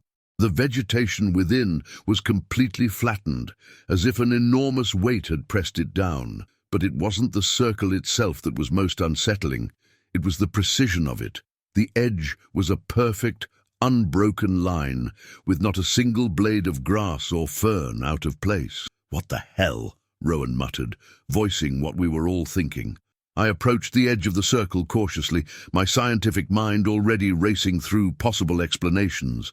But as I knelt to examine the flattened plants, I realized that none of my hypotheses fit what I was seeing. "The plants aren't broken or uprooted," I said, my voice tight with confusion. "They're just bent, all in the same direction, spiraling towards the center of the circle." Aurora pulled out her tablet, fingers flying across the screen. "I'm not picking up any unusual electromagnetic readings. No radiation, no chemical traces. It's just, grass." "Could it be some kind of elaborate prank?" Zephyr suggested, though he didn't sound convinced. I shook my head. "We're miles from anywhere. The amount of effort it would take to create this, not to mention getting the equipment out here, it's just not plausible." As we debated possible explanations, the sun began to set, casting long shadows across the clearing. An uneasy feeling settled over the group as darkness fell. "We should head back to camp," I said, trying to keep my voice steady. "We can come back in the morning with more equipment to properly document this." But as we turned to leave, Phoenix let out a startled cry. "Guys, look!" We all turned to see what had caught his attention. There, at the very center of the circle, a soft blue light had begun to glow. It pulsed gently, like a heartbeat, growing steadily brighter. "Okay, that's definitely not natural," Rowan said, his usual skepticism giving way to open alarm. Before anyone could respond, a low, thrumming sound filled the air. It started softly, but quickly grew in intensity until we could feel it vibrating in our chests. The blue light at the center of the circle expanded, forming a shimmering dome over the entire area. "We need to get out of here," I shouted over the noise, but my words were drowned out by a sudden, deafening crack. A blinding flash of light erupted from the center of the circle, forcing us all to shield our eyes. When we could see again, what we witnessed defied all logic and reason. The air within the circle seemed to ripple and distort, like heat waves rising from hot asphalt. And then, impossibly, shapes began to emerge from the distortion. They were tall, easily 7 or 8 feet, with bodies that seemed to shift and change as we watched. One moment they appeared almost human. The next, they were something entirely alien. "This can't be happening," Sage whispered, her voice trembling. But it was happening. The entities, for lack of a better word, moved with fluid grace, gliding rather than walking across the flattened vegetation. As they approached the edge of the circle, I could make out more details. Their skin, if you could call it that, was a shifting palette of iridescent colors. Where a face should have been, there were only swirling patterns of light. I felt a tugging on my arm and realized Zephyr was trying to pull me back. "Dr. Blackwood, we need to go. Now!" But I couldn't move. I was transfixed by the sight before me, my scientific mind struggling to process what my eyes were seeing. One of the entities had noticed us and was now moving in our direction. As it drew closer, I felt an overwhelming pressure in my head, as if something was trying to communicate directly with my mind. Images and sensations flooded my consciousness, vast, incomprehensible landscapes, technologies beyond our wildest imaginings, and a sense of age so profound it made me dizzy. Just when I thought my mind would shatter under the onslaught of information, it stopped. The entity had halted its approach, hovering just at the edge of the circle. It raised what I assumed was an arm, pointing at each of us in turn. When it reached me, I felt a jolt of energy course through my body. Suddenly, I understood. Not everything, not even close, but enough to know that what we were witnessing was beyond anything humanity had ever encountered. These beings weren't from our world or even our dimension. They were travelers, explorers like us, using this ancient forest as a waypoint in journeys we couldn't begin to comprehend. As quickly as it had begun, it was over. The entities retreated to the center of the circle, their forms blurring and shifting until they were once again just distortions in the air. The blue light pulsed one final time, then winked out, plunging us into darkness. We stood in stunned silence for what felt like hours, but was probably only minutes. It was Rowan who finally broke the spell. Did that just happen?" he asked, his voice barely above a whisper. I nodded slowly, still trying to process everything I had seen and felt.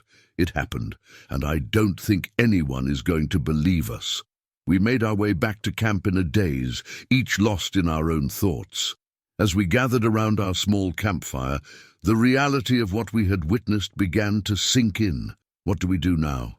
Aurora asked, her usual confidence shaken. I took a deep breath, looking at each of my students in turn. We have a choice to make. We can try to tell the world what we saw, knowing that we'll likely be dismissed as crackpots or attention seekers, or we can keep this to ourselves, continue our research, and hope that maybe, someday, we'll understand what happened here tonight. The decision wasn't easy, but in the end, we chose to keep our encounter secret. We knew that without proof, our story would be dismissed, and our careers potentially ruined. But we also made a pact to continue exploring, to keep our minds open to the possibilities that our experience had revealed. In the years since that night, we've all gone our separate ways, pursuing various scientific careers. But we stay in touch, sharing our findings and theories, always searching for clues that might shed light on what we witnessed in that forest clearing. And sometimes, on quiet nights when the stars are bright, I find myself looking up at the sky with a new sense of wonder and humility. Because now I know the truth. Our universe is far stranger and more wondrous than we ever imagined. There are beings out there, intelligent life beyond our comprehension, using our ancient forests as stepping stones on journeys we can barely conceive of. The wilderness holds secrets, some of them beyond our current understanding. But that doesn't mean we should stop exploring, stop questioning.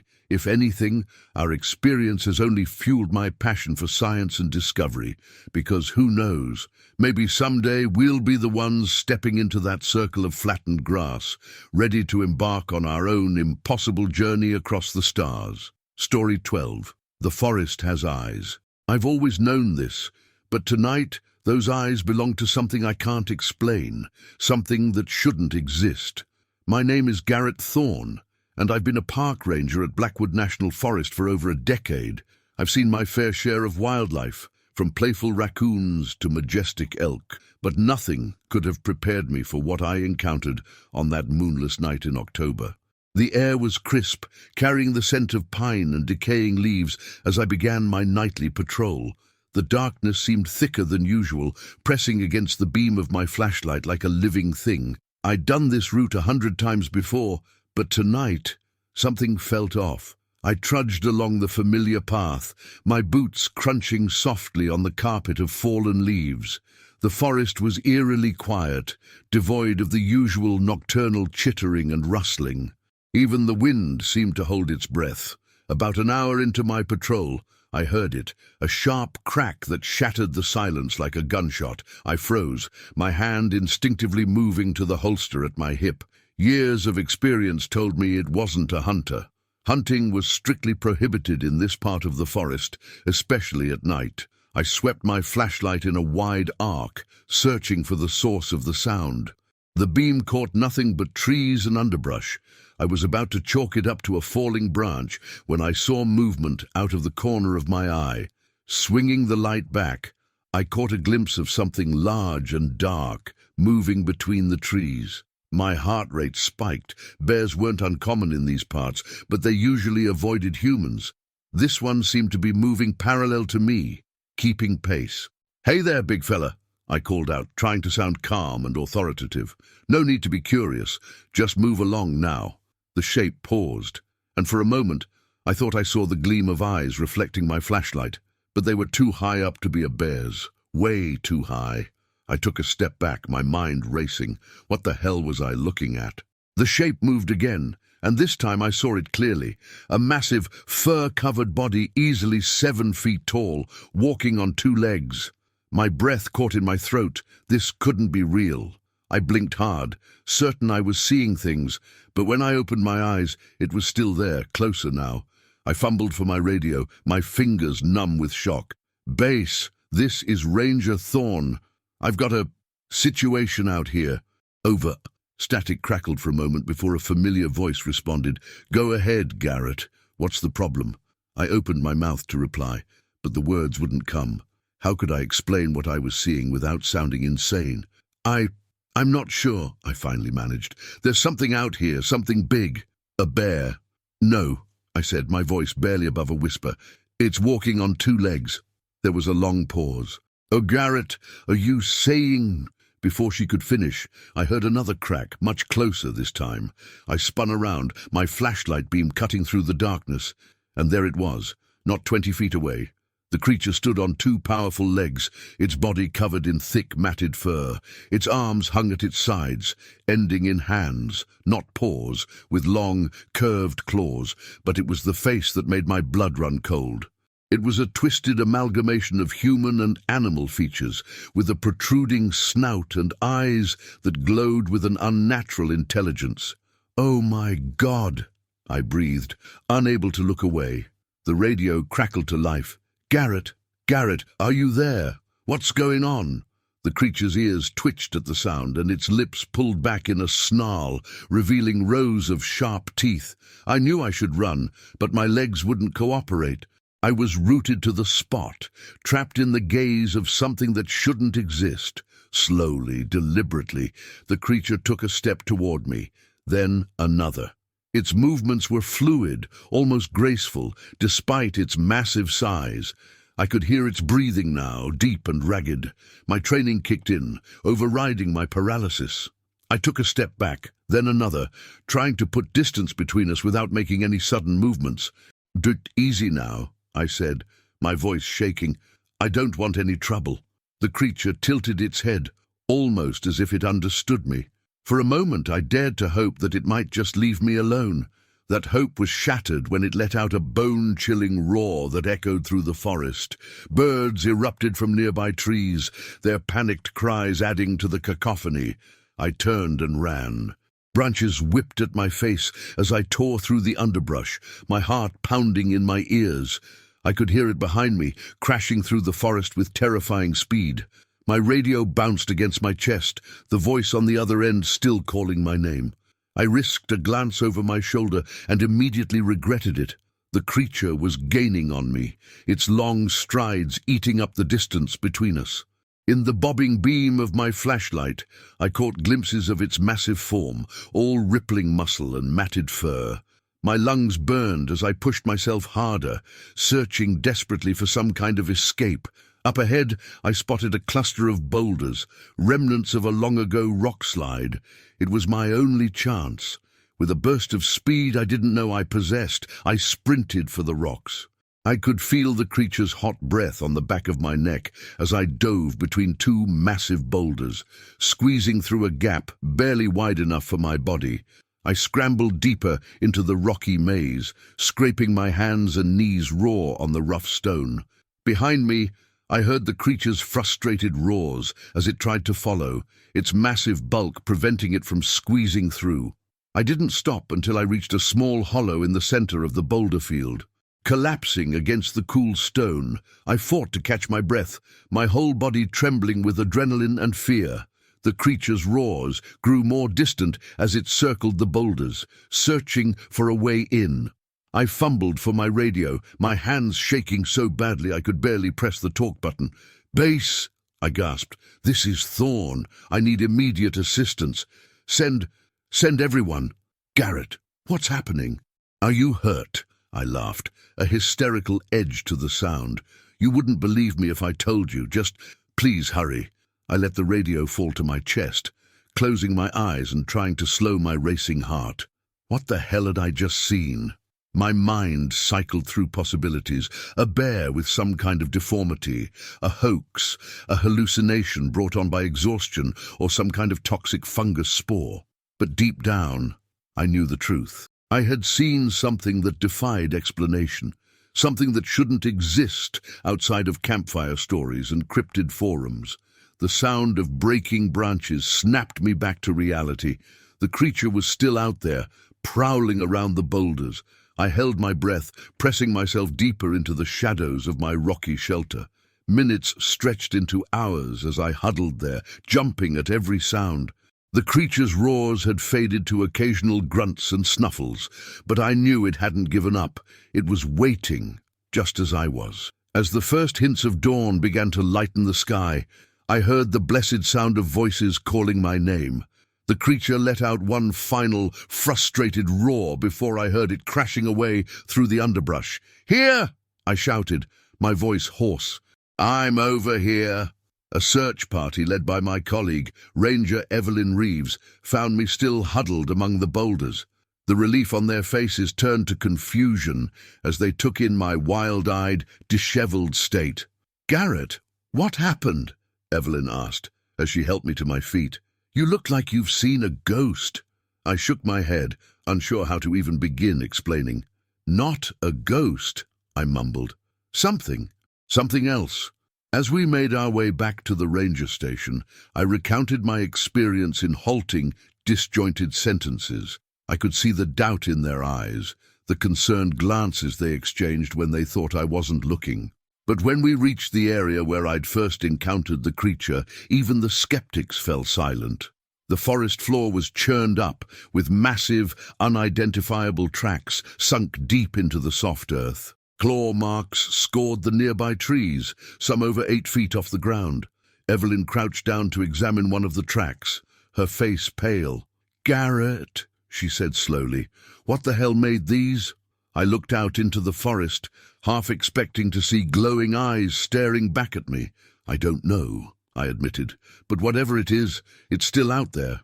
And I have a feeling we'll be seeing it again." As we headed back to the station to file what would surely be the strangest incident report of my career, I couldn't shake the feeling that the forest had changed. The trees seemed to loom closer, their shadows deeper and more menacing. I've always known the forest has eyes, but now I know that sometimes those eyes belong to things we can't explain, things that lurk in the darkness, waiting for unwary travelers to stumble into their domain. And as for me, well, I'll keep patrolling these woods, but you can bet I'll be a lot more careful about what might be watching me from the shadows. Story 13. I never believed in monsters until one tried to eat our trail mix. Now, I'm not sure what I believe anymore. My name is Jasper Hawthorne, and what was supposed to be a relaxing weekend camping trip with my best friend, Lark Emerson, turned into a night of terror that I'll never forget. It was late August, and we had decided to escape the suffocating heat of the city for the cool embrace of Pinewood National Forest. Lark and I had been friends since college, bonding over our shared love of the outdoors and our ability to quote entire episodes of obscure 90s sitcoms. This trip was meant to be a chance to reconnect, away from the pressures of our jobs and the constant ping of notifications. We arrived at the campsite late Friday afternoon, the sun already beginning its descent behind the towering pines. The air was thick with the scent of pine needles and wood smoke from nearby campsites. We set up our tent in a small clearing, surrounded by a cathedral of trees that seemed to touch the sky. "This is perfect," Lark said, flopping down onto the pine needle-covered ground with a contented sigh. "I can feel the stress melting away already." I nodded in agreement, taking a deep breath of the crisp mountain air. "Yeah, it's like the forest just swallows up all the noise, you know?" We spent the evening cooking hot dogs over the campfire, swapping stories and pointing out constellations as they emerged in the darkening sky. It was exactly the kind of peaceful night we had been hoping for. As the fire died down to glowing embers, we decided to turn in. The night was cool but not cold, and the soft chirping of crickets provided a soothing lullaby as we drifted off to sleep. I'm not sure how long we had been asleep when I was jolted awake by a sound. At first, in my groggy state, I thought it might be Lark rummaging for a midnight snack, but as I became more alert, I realized the noise was coming from outside the tent. "Lark," I whispered, reaching out to shake my friend's shoulder. Lark, wake up." Lark mumbled, rolling over. "What's wrong?" "Listen," I hissed. We both fell silent, straining our ears. The sound came again, a rustling, followed by a dull thud. It was coming from the direction of our supplies, which we had stored in plastic containers near the remnants of our campfire. "Probably just a raccoon," Lark said, but I could hear the uncertainty in their voice. I reached for my flashlight, my hand trembling slightly as I flicked it on. "Should we check it out?" Lark nodded, grabbing their own flashlight. Slowly, we unzipped the tent, wincing at every little sound the zipper made. As we emerged into the cool night air, I swept my flashlight beam across our campsite. What I saw made my blood run cold. There, hunched over our food container, was a creature unlike anything I had ever seen. It was massive, easily 7 or 8 feet tall even in its crouched position. Its body was covered in thick, matted fur that seemed to absorb the light from our flashlights. But it wasn't a bear or any other animal I could identify, because as it turned to look at us, I saw a face that was terrifyingly human-like. For a moment, time seemed to stand still. The creature's eyes, reflective and intelligent, locked onto us. I felt a primal fear surge through my body, every instinct screaming at me to run, but I was frozen in place, my mind struggling to process what I was seeing. Then, with agonizing slowness, the creature began to straighten up to its full height. It towered over us, its massive frame blocking out the stars behind it. In one enormous hand, it clutched our bag of trail mix, now looking comically small. Lark was the first to break the silence, letting out a strangled whimper. That small sound seemed to break the spell, and suddenly everything happened at once. The creature let out a bone-chilling roar that echoed through the forest. Birds erupted from nearby trees in a panic, and finally, my body remembered how to move. "Run!" I screamed, grabbing Lark's arm and yanking them towards the tree line. We plunged into the forest, branches whipping at our faces as we crashed through the underbrush. I could hear the creature behind us, its heavy footfalls shaking the ground. The beam of my flashlight bounced wildly as we ran, creating a disorienting strobe effect that made it hard to see where we were going. "What is that thing?" Lark gasped as we ran. "I don't know," I panted, "and I don't want to stick around to find out." We ran blindly through the darkness, our only goal to put as much distance between us and the creature as possible. My lungs burned, and my legs felt like lead, but fear kept me moving. After what felt like hours, but was probably only minutes, we stumbled into a small clearing. A fallen tree provided a moment's shelter, and we ducked behind it, trying to catch our breath. "Do you think we lost it?" Lark whispered, their voice shaking. I strained my ears, listening for any sign of pursuit. The forest had gone eerily quiet, save for our ragged breathing. "I'm not sure," I whispered back. "Maybe it—" A twig snapped nearby, and we both flinched. Slowly, I raised my head to peer over the log. What I saw made my heart skip a beat. The creature was there, at the edge of the clearing, its massive form silhouetted against the night sky. It was sniffing the air, turning its head from side to side, as if searching for our scent. I ducked back down, pressing a finger to my lips to signal Lark to stay quiet. We huddled there, barely daring to breathe, as the creature moved around the clearing. Each footstep sent tremors through the ground, and I could hear its deep, rumbling breaths. Just when I thought my heart might explode from the tension, a howl echoed from somewhere deep in the forest. The creature's head snapped up, its attention drawn to the sound. After a moment's hesitation, it loped off in the direction of the howl, its footsteps fading into the distance. We waited for what felt like an eternity before daring to move. My whole body was shaking, partly from fear and partly from the adrenaline crash. "What do we do now?" Lark whispered, their eyes wide with fear in the dim light of our flashlights. I took a deep breath, trying to think rationally. "We need to get back to the car," I said. "But I have no idea which direction the campsite is." Lark nodded, fumbling in their pocket. "I think I still have my phone. Maybe we can use the GPS." It was a long shot. We were pretty deep in the forest, and cell service was spotty at best. But it was the only plan we had. Lark pulled out their phone, and by some miracle, we had 1 bar of service. It wasn't much, but it was enough to get a rough idea of our location. "Okay," I said, studying the map on the tiny screen. "It looks like we ran northeast. If we head southwest, we should eventually hit the main road. From there, we can follow it back to the campsite and our car." We set off, moving as quietly as we could through the underbrush. Every snap of a twig or rustle of leaves made us freeze, certain that the creature was about to appear. But as the minutes ticked by without incident, we began to relax slightly. Just as the sky was beginning to lighten with the first hints of dawn, we heard the blessed sound of a car passing on a nearby road.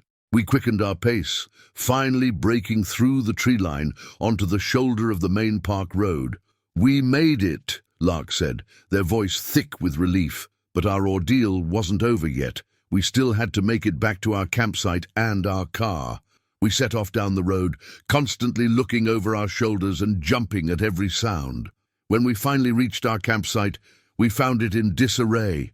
Our tent was shredded, and our supplies were scattered everywhere. But our car, thank God, was untouched. We threw what we could salvage into the trunk and peeled out of there, not even bothering to check out at the ranger station. It wasn't until we were miles away, with the sun fully risen, that we finally felt safe enough to pull over and try to process what had happened. "Jasper," Lark said, turning to me with wide eyes, "what the hell did we see back there?" I shook my head, still struggling to believe it myself. "I don't know, Lark. It was like something out of a nightmare. But it was real. It was definitely real." We sat there in silence for a long moment, the weight of our experience settling over us. Finally, Lark spoke again. "You know no one's going to believe us, right?" I nodded. "Yeah, I know. But we know what we saw, and I have a feeling we're not the only ones who've seen it." As we pulled back onto the highway, heading home, I couldn't shake the feeling that our encounter had changed something fundamental about the way I saw the world. The forests I had always loved now held a new kind of mystery and a new kind of danger. One thing was certain: our camping days were over, at least for a while. And if I ever did venture back into the wilderness, you can bet I'd be keeping a much closer eye on our trail mix. Story 14. They say a picture is worth 1,000 words. But the photo I didn't take that day in the forest, it's worth a lifetime of sleepless nights and unanswered questions. My name is Skylar Vance, and I've been a wildlife photographer for the better part of a decade.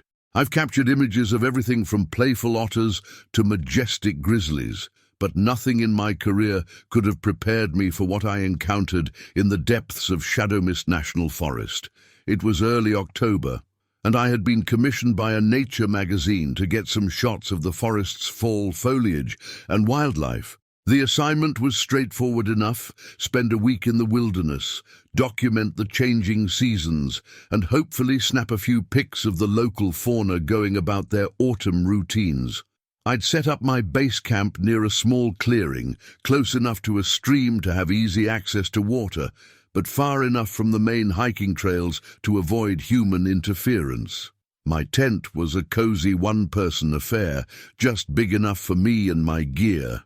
The first few days were uneventful, filled with the kind of shots that make for great calendar photos: mist-shrouded valleys painted in reds and golds, a fox darting through fallen leaves, that sort of thing.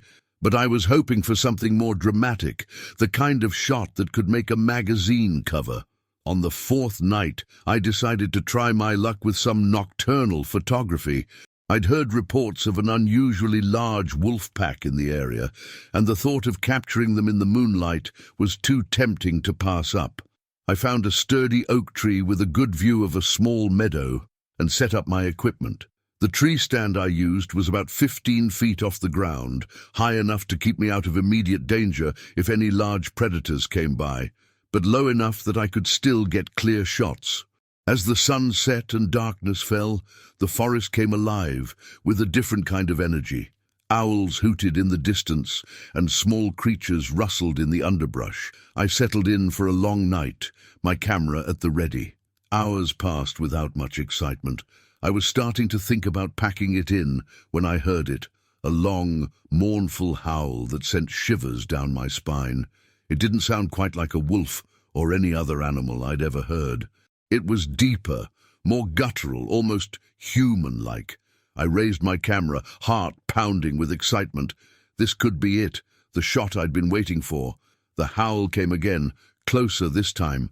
I could hear something large moving through the forest, branches snapping under its weight. I held my breath, finger hovering over the shutter button. And then I saw it. At first, I thought it was a wolf, but as it loped into the moonlit clearing, I realized it was far too big. It stood easily as tall as a horse, its body covered in thick, dark fur. But it wasn't just the size that was wrong.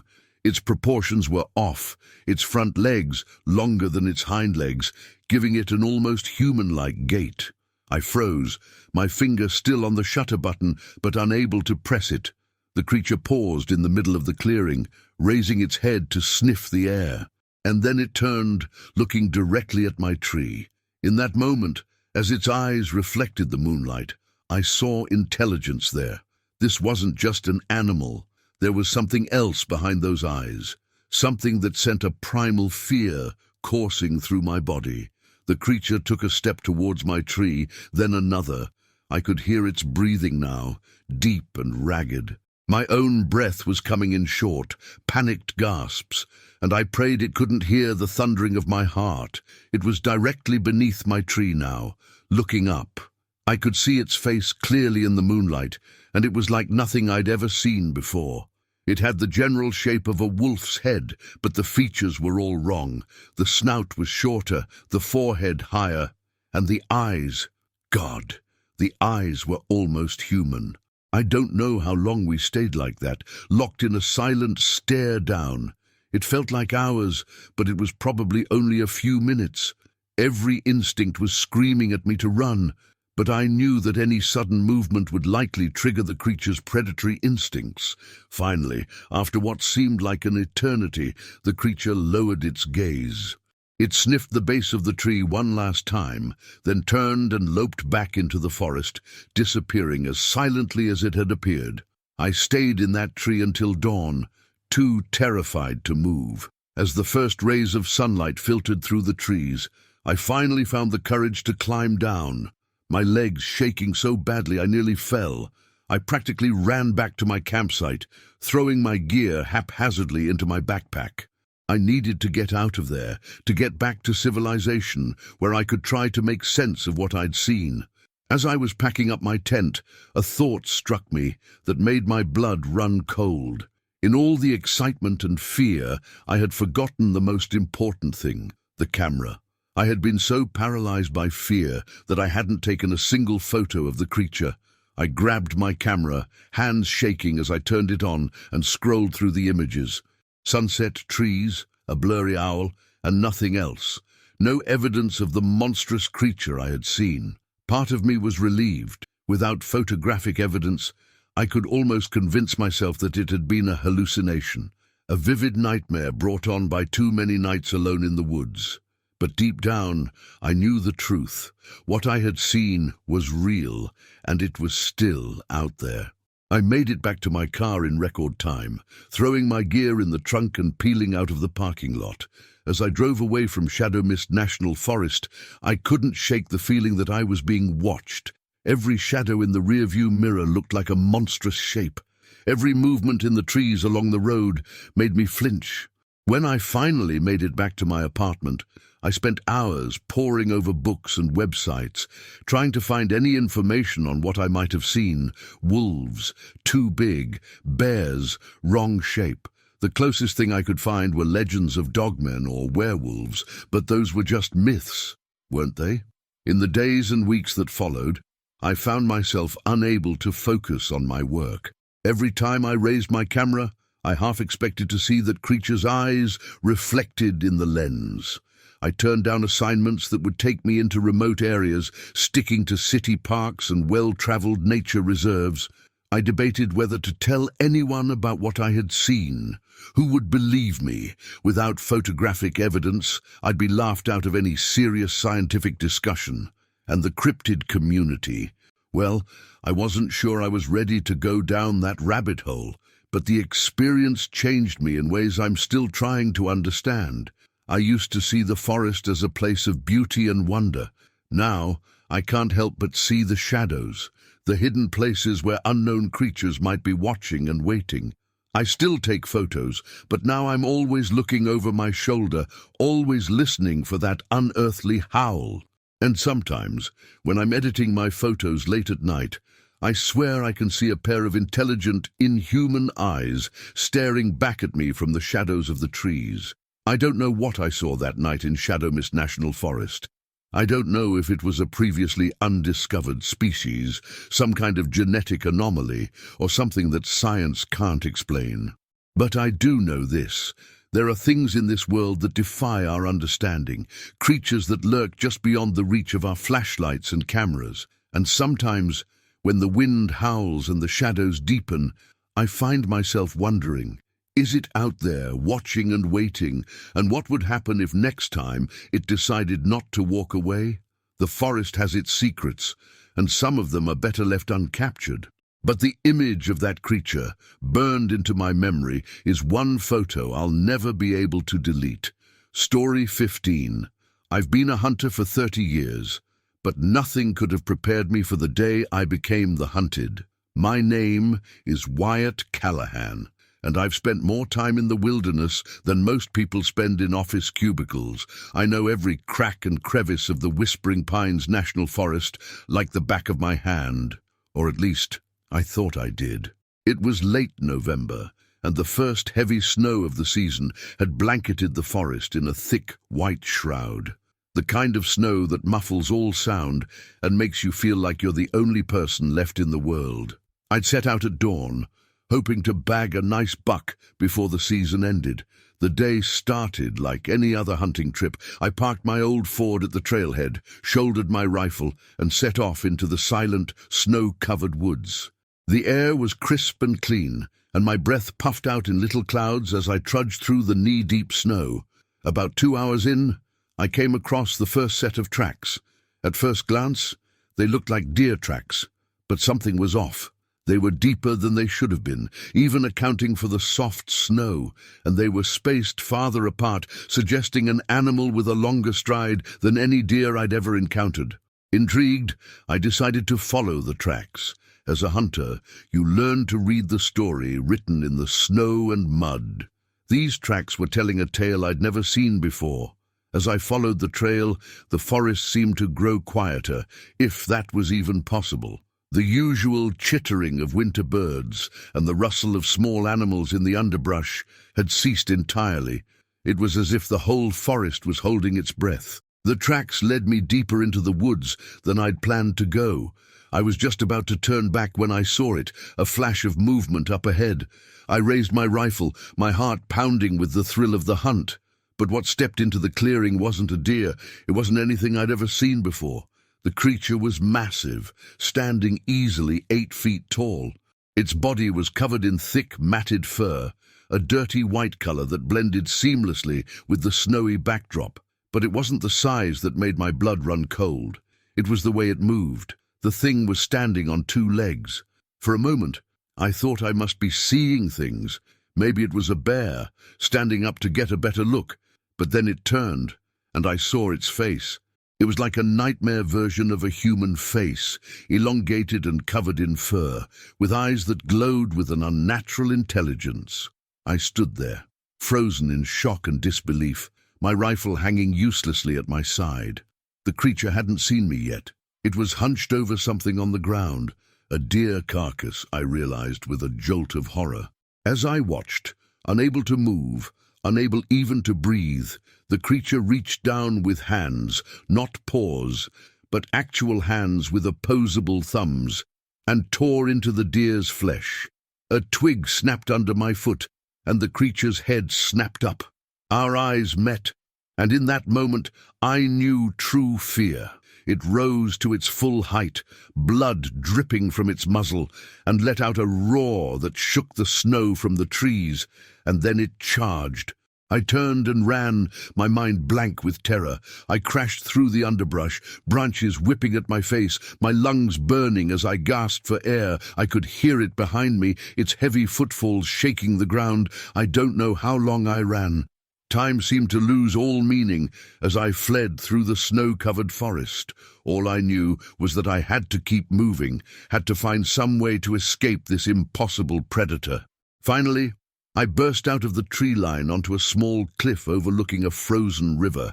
I skidded to a stop at the edge, nearly losing my balance on the icy rocks. The drop was at least 30 feet, with jagged rocks poking through the ice below. I turned, raising my rifle with shaking hands. The creature emerged from the trees, moving with a fluid grace that belied its massive size. It slowed as it approached, as if savoring the moment. I fired, the sound of the shot echoing across the silent landscape. The creature flinched as the bullet hit its shoulder, but it didn't go down. Instead, its eyes seemed to glow brighter with rage. It charged again, closing the distance between us in seconds. I fired again and again, but in my panic, most of the shots went wide. The few that hit didn't seem to slow it down. As it reached for me with those terrifyingly human-like hands, I made a split-second decision. I turned and jumped off the cliff. The fall seemed to last forever. I hit the ice with a sickening crack, the impact knocking the wind out of me. The ice gave way beneath me, and I plunged into the freezing water below. The shock of the cold was like 1,000 knives stabbing me all at once. I flailed desperately, trying to find the hole I'd fallen through. My heavy winter clothes were dragging me down, and my lungs were screaming for air. Just as my vision started to go dark, my hand broke the surface. I clawed my way out of the water, gasping and sputtering. I dragged myself across the ice, expecting at any moment to feel the creature's claws tearing into me.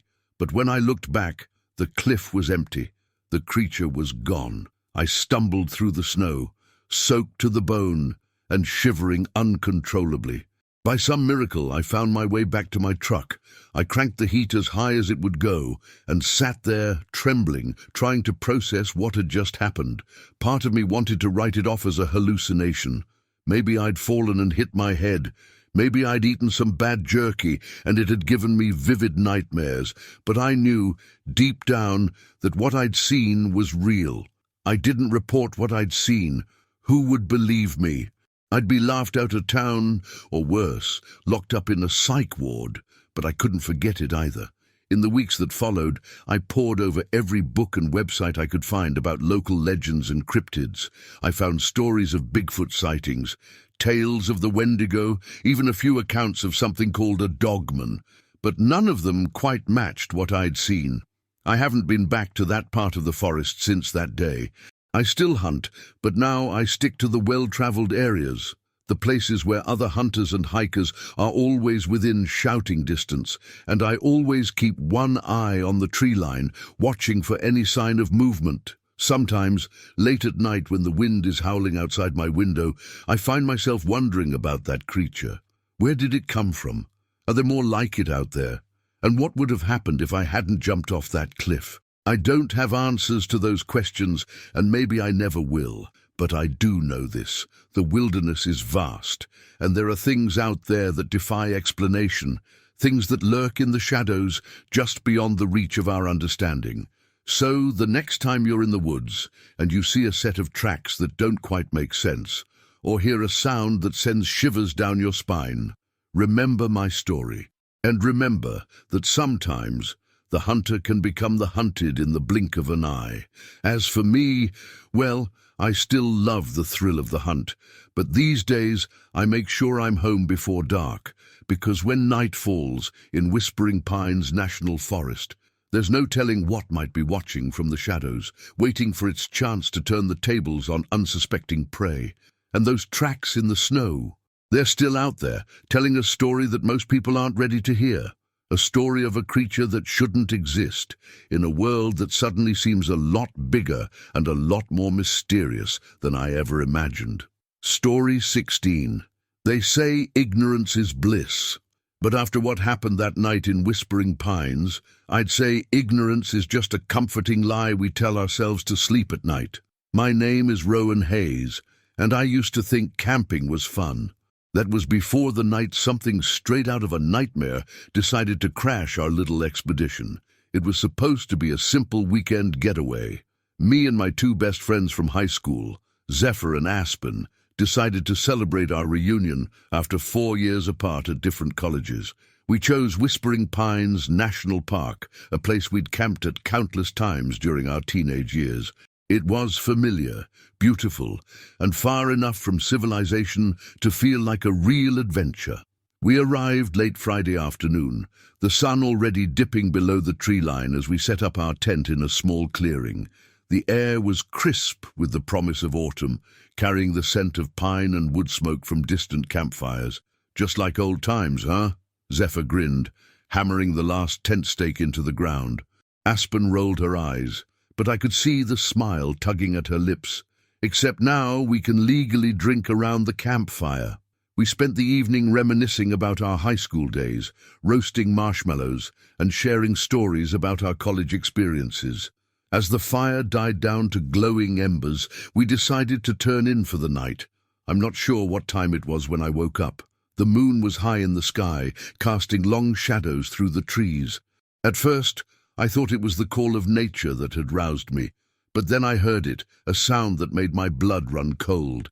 It was a scream, not human, not animal, but something in between. It echoed through the forest, sending birds scattering from nearby trees. I sat up, my heart pounding. "Guys," I whispered, shaking Zephyr and Aspen awake. "Did you hear that?" Zephyr blinked groggily. "Hear what?" Before I could answer, the sound came again. This time it was closer. Aspen bolted upright, her eyes wide with fear. What the hell was that? We huddled together in the tent, straining our ears. The forest had gone eerily quiet, as if every living thing was holding its breath. Then we heard something else, the sound of heavy footsteps moving through the underbrush. Whatever it was big. Maybe it's a bear," Zephyr suggested, his voice trembling slightly. I shook my head. Bears don't scream like that. The footsteps were getting closer. We could hear branches snapping, the rustle of leaves. And then, suddenly, silence. For a moment, we dared to hope that whatever it was had moved on. But then came a new sound, the zipper of our cooler being opened. "Our food," Aspen whispered. We exchanged glances. Fear and curiosity warring in our eyes. Slowly, carefully, we unzipped the tent just enough to peek out. What I saw in that moment will haunt me for the rest of my days. It was huge, easily 7 or 8 feet tall. In the moonlight, I could see its body was covered in thick, matted fur, but it wasn't a bear or any other animal I'd ever seen. Because this thing was standing on 2 legs, rifling through our cooler, with hands that looked disturbingly human-like. As we watched, frozen in horror, it pulled out a bag of trail mix. With surprising dexterity, it tore open the bag and began to eat, making low, grunting sounds of satisfaction. I must have made some small noise of shock, because suddenly the creature's head snapped up. Its eyes, reflecting the moonlight, locked onto our tent. For a moment, everything was still. Then, with a roar that shook the trees, the creature charged. "Run!" I screamed, throwing open the tent flap. We burst out of the tent, adrenaline overriding fear as we sprinted into the dark forest. I could hear the creature behind us, its heavy footfalls shaking the ground. We ran blindly through the trees, branches whipping at our faces, roots threatening to trip us at every step. I had no idea where we were going. All I knew was that we had to get away from that thing. "Over there!" Zephyr gasped, pointing to a cluster of boulders. We scrambled over the rocks, squeezing into a narrow crevice. It was a tight fit, but our pursuer was far too large to follow. We huddled there, hardly daring to breathe, as the creature circled the boulders. I could hear its heavy breathing, the scrape of its claws on stone as it searched for a way to reach us. After what felt like hours but was probably only minutes, we heard it move away, its footsteps fading into the distance. "What? What was that thing?" Aspen whispered, her voice shaking. I shook my head, still struggling to process what I'd seen. "I don't know. It looked like something out of a horror movie." We stayed in our rocky shelter until the first light of dawn began to filter through the trees. Only then did we dare to emerge, looking around fearfully for any sign of the creature. Our campsite was a disaster. The tent was shredded, our supplies scattered everywhere, but our car, thank God, was untouched. We threw what we could salvage into the trunk and got the hell out of there, not even bothering to check out at the ranger station. It wasn't until we were miles away, with the sun fully risen, that we finally felt safe enough to pull over and try to make sense of what had happened. "Okay," Zephyr said, running a hand through his disheveled hair. "Let's think about this logically. What could it have been?" "A bear," Aspen suggested, but her tone made it clear she didn't believe it. I shook my head. Bears don't stand on two legs like that, and they definitely don't open coolers or tear open bags of trail mix. We sat in silence for a moment, each lost in our own thoughts. Finally, Aspen spoke up. "You guys are going to think I'm crazy, but have you ever heard of Bigfoot? Under normal circumstances, I would have laughed, but after what we'd seen, I wasn't ready to dismiss anything. It was too big to be a person in a costume," I said slowly, "and the way it moved, it was like nothing I've ever seen before." We spent the rest of the drive home debating what to do. Should we report what we'd seen? Who would believe us? In the end, we decided to keep it to ourselves. After all, who would believe 3 college kids claiming they'd been chased by a monster in the woods? But the experience changed us. We'd seen something that shouldn't exist, something that challenged everything we thought we knew about the world, and we couldn't just forget it. In the weeks that followed, I found myself obsessively researching cryptids and unexplained phenomena. I scoured online forums, read every book I could find on the subject. I learned about Bigfoot sightings, stories of the Wendigo, accounts of something called a Dogman. Some of the stories came close to what we'd seen, but none of them quite matched up. Whatever had stalked us that night in Whispering Pines, it seemed to be something new, or maybe something very, very old that had managed to stay hidden until now.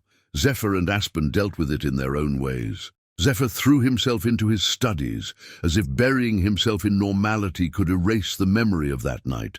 Aspen became a passionate environmentalist, arguing that if such creatures existed, we needed to protect their habitats. As for me, I can't let it go. I find myself looking over my shoulder when I walk alone at night, scanning the tree line whenever I'm near the woods. I've started going on solo camping trips, hoping to catch another glimpse of something, anything that would prove I'm not crazy, that what we saw was real. I haven't seen the creature again, but sometimes, when the wind is right, I swear I can hear that unearthly scream echoing in the distance. They say ignorance is bliss. But once you've seen behind the veil, once you know that there are things out there beyond our understanding, you can never go back. The world becomes a bigger, scarier, but also more wondrous place. So the next time you're in the woods and you hear a strange sound, or see movement out of the corner of your eye, remember my story. Remember that there are things out there that defy explanation. And maybe, just maybe, keep a tighter grip on your trail mix, because in the deep dark woods of Whispering Pines, you never know who or what might be watching from the shadows. Story 17. I've spent my entire career searching for what lies beneath the Earth's surface, but on that fateful day in the Cascade Mountains, I discovered something that made me wish I'd never looked. My name is Dr. Ilara Thorne, and I'm a geologist specializing in volcanic formations. For the past decade, I've been studying the dormant volcanoes of the Pacific Northwest, trying to unlock the secrets hidden in their rocky depths.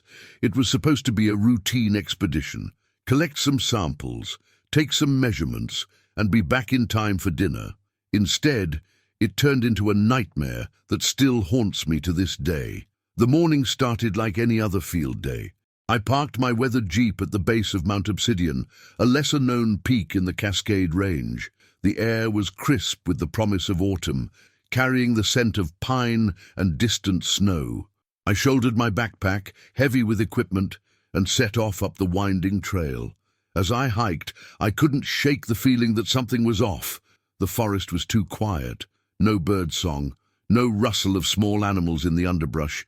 Even the wind seemed to hold its breath. I chalked it up to nerves. I'd been working too hard lately, and the isolation was getting to me. About 2 hours into my hike, I reached my target area, a series of exposed rock formations that could provide valuable insights into the mountain's geological history. I set up my equipment and got to work, losing myself in the familiar routine of sample collection and analysis. It was mid-afternoon when I heard it, a low, rumbling growl that seemed to come from the very ground beneath my feet. At first, I thought it might be the beginnings of a rock slide or even a small earthquake, but as I stood still, listening intently, I realized the sound was moving. Curiosity overrode caution, and I followed the sound to a small clearing. What I saw there made my blood run cold. In the center of the clearing was a massive boulder, easily twice my height, but it wasn't the size that caught my attention. It was the fact that the boulder was moving. No, not moving, breathing. As I watched, frozen in disbelief, the boulder unfurled itself. What I had mistaken for craggy rock formations were actually limbs, covered in a hide that perfectly mimicked the surrounding stone. The creature rose to its full height, towering over me at what must have been 9 or 10 feet tall. Its head swiveled towards me, and I found myself staring into eyes that glowed with an unnatural intelligence. They were set in a face that was a nightmarish blend of canine and human features, with a protruding snout filled with razor-sharp teeth. For a moment, we just stared at each other, both seemingly shocked by the other's presence. Then, with a bone-chilling roar, the creature lunged. I turned and ran, my mind blank with terror. Branches whipped at my face as I crashed through the underbrush, my lungs burning as I gasped for air. I could hear the creature behind me, its heavy footfalls shaking the ground. In my panic, I lost my bearings. The familiar trail was nowhere in sight, and I found myself in a part of the forest I didn't recognize. Ahead, I spotted a rocky outcropping. Maybe I could find some shelter there. I scrambled up the rocks, my hands bleeding from sharp edges. At the top, I found a narrow crevice, barely wide enough for me to squeeze through. I wedged myself in, praying that the creature was too large to follow. I heard it approach, its breathing heavy and ragged. A massive, clawed hand reached into the crevice, searching for me. I pressed myself further back, hardly daring to breathe. The claws scraped against stone, inches from my face. After what felt like an eternity, the creature withdrew. I heard it sniffing the air, circling the outcropping. Finally, with a frustrated growl, it moved away. I stayed in that crevice until long after the sun had set, too terrified to move. When I finally gathered the courage to emerge, the forest was silent and still. I made my way back to my Jeep in a daze. My mind still struggling to process what I had seen. It defied everything I thought I knew about biology, about evolution, about the very nature of reality. In the days that followed, I pored over every scientific journal, every cryptozoology website, every local legend I could find. I found stories of Bigfoot sightings, tales of skinwalkers, even a few accounts of something called a Dogman, but none of them quite matched what I had seen. I debated whether to report my encounter. Who would believe me? I was a respected scientist. If I started talking about giant rock-mimicking wolf creatures, I'd be laughed out of academia. And yet, I couldn't just ignore what I had seen. In the end, I decided to keep it to myself, at least for now, but I couldn't let it go. I became obsessed with finding proof, with understanding what I had encountered. I've been back to Mount Obsidian dozens of times since that day. I've set up camera traps, collected hair and scat samples, searched for tracks. So far, I've found nothing conclusive. But sometimes, when the wind is right, I swear I can hear that low, rumbling growl echoing through the trees. My colleagues have noticed a change in me. They attribute my newfound intensity to professional passion, but if they knew the truth, well, let's just say I'm not ready for that conversation. The encounter has changed the way I see the world. Every rock formation, every shadow in the forest, could be hiding something beyond our understanding. It's both terrifying and exhilarating. I know I should be afraid. Whatever I saw that day was clearly dangerous. But part of me, the scientist in me, is thrilled by the discovery. If such a creature exists, what else might be out there, hiding just beyond the edge of human knowledge? I've started keeping a journal of my investigations. If anything happens to me, I want there to be a record. Someone needs to know the truth. Because the truth is this: we are not alone. There are things out there, ancient things, that have managed to stay hidden from human eyes, things that blur the line between legend and reality. So the next time you're out in the wilderness and you see a strangely shaped boulder or hear an odd rumble in the ground, remember my story. Remember that not all is as it seems, and that sometimes the rocks themselves might be watching you. As for me, I'll keep searching. I'll keep pushing the boundaries of what we know, because now that I've seen behind the veil, I can never go back to blissful ignorance. The creature is out there, and one day I'll find the proof. Until then, I'll keep watching the rocks, listening for that telltale growl, because in the wilderness of the Cascade Mountains, you never know when a boulder might just get up and walk away. Story 18. I never believed in monsters until the day my best friend disappeared right in front of me. Now, I'm not sure what to believe anymore. My name is Sage Blackwood, and what was supposed to be a relaxing hiking trip turned into a nightmare that still haunts my dreams. It all started on a crisp autumn morning when my best friend, Willow Everhart, and I decided to tackle the infamous Shadow Mist Trail in Whispering Pines National Park. We'd been planning this trip for months. Willow and I had been friends since childhood, bonding over our shared love of nature and adventure. The Shadow Mist Trail was known for its challenging terrain and breathtaking views, and we were eager to test our skills against its rugged landscape. We arrived at the trailhead just as the sun was peeking over the horizon, casting long shadows through the ancient pines. The air was thick with the scent of damp earth and pine needles, and a light mist clung to the forest floor, giving the woods an otherworldly appearance. "Ready for this, Sage?" Willow grinned, adjusting her backpack straps. I nodded, trying to ignore the knot of anxiety in my stomach. "Born ready. Let's conquer this trail." The first few hours of our hike were uneventful. We made good progress, stopping occasionally to admire the view or take photos of particularly impressive rock formations. But as we climbed higher into the mountains, I couldn't shake the feeling that something was off. The forest was too quiet. No bird song, no rustle of small animals in the underbrush. Even the wind seemed to have died down, leaving an eerie stillness in its wake. "Hey, Willow," I called out, my voice sounding unnaturally loud in the silence. "Does something feel weird to you?" Willow paused, looking around with a frown. "Now that you mention it, yeah, it's like the whole forest is holding its breath." We pressed on, but the sense of unease continued to grow. The mist thickened, making it difficult to see more than a few feet ahead. I found myself jumping at every snapping twig, every shift of shadow in the corner of my eye. It happened so fast, I'm still not sure I believe what I saw. One moment, Willow was right in front of me, pushing aside a branch. The next, she was gone. "Willow!" I called out, my voice echoing in the eerie silence. "Willow! Where are you?" I rushed forward to where I'd last seen her, my heart pounding. There was no sign of her, no indication of where she could have gone.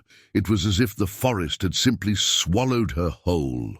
"Willow!" I screamed, panic rising in my throat. That's when I heard it.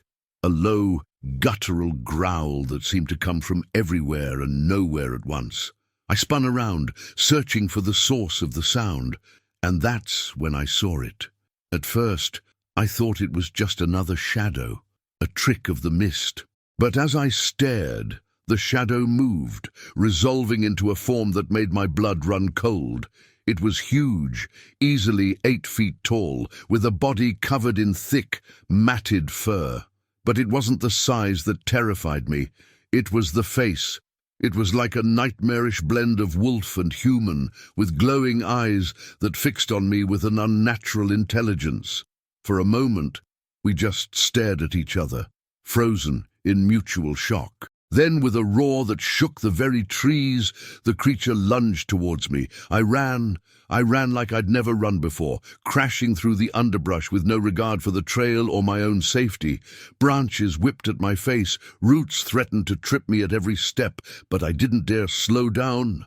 I could hear the creature behind me, its heavy footfalls shaking the ground. I don't know how long I ran. Time seemed to lose all meaning in that nightmarish chase. My lungs burned, my legs felt like lead, but terror kept me moving.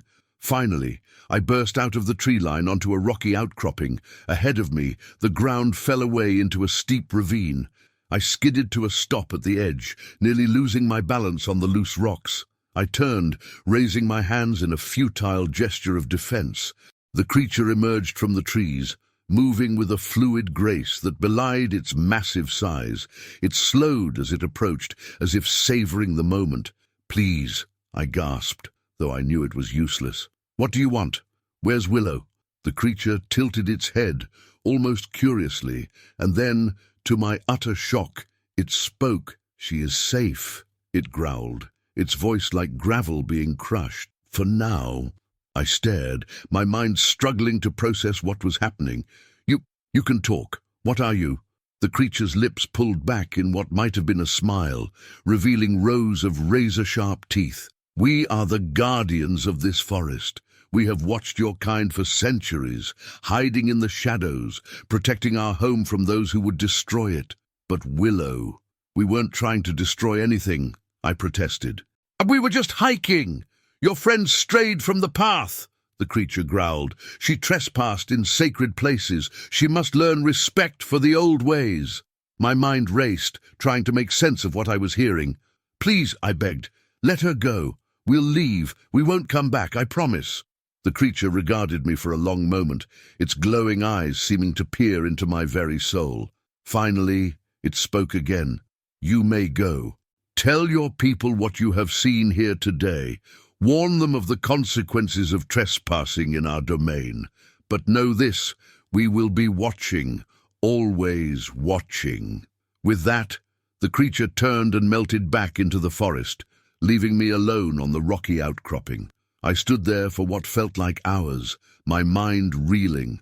Part of me wanted to follow, to demand answers, to find Willow.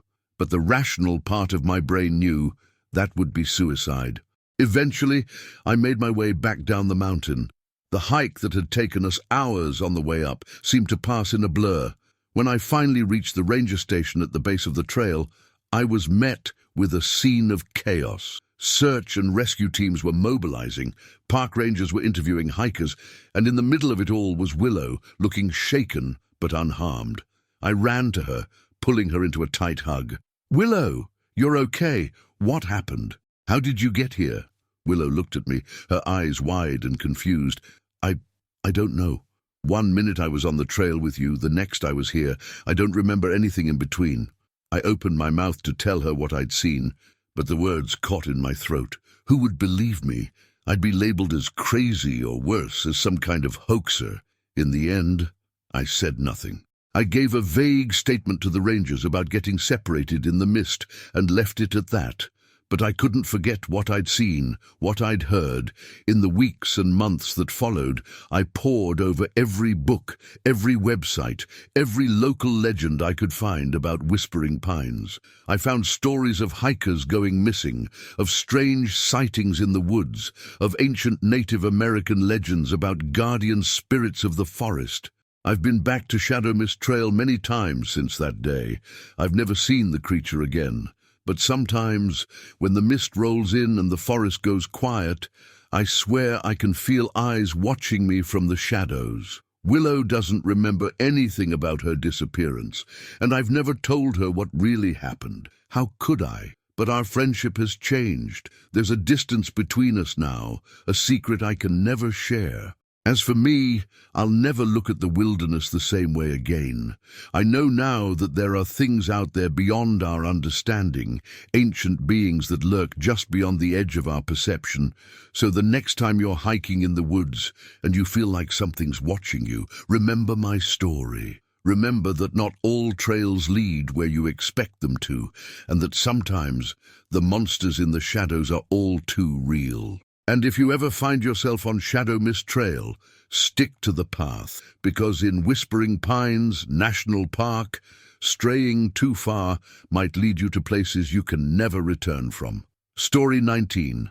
I've seen things in my years as a park ranger that would make most people's skin crawl, but nothing could have prepared me for what I found in that cave. Some secrets, I've learned, are better left buried.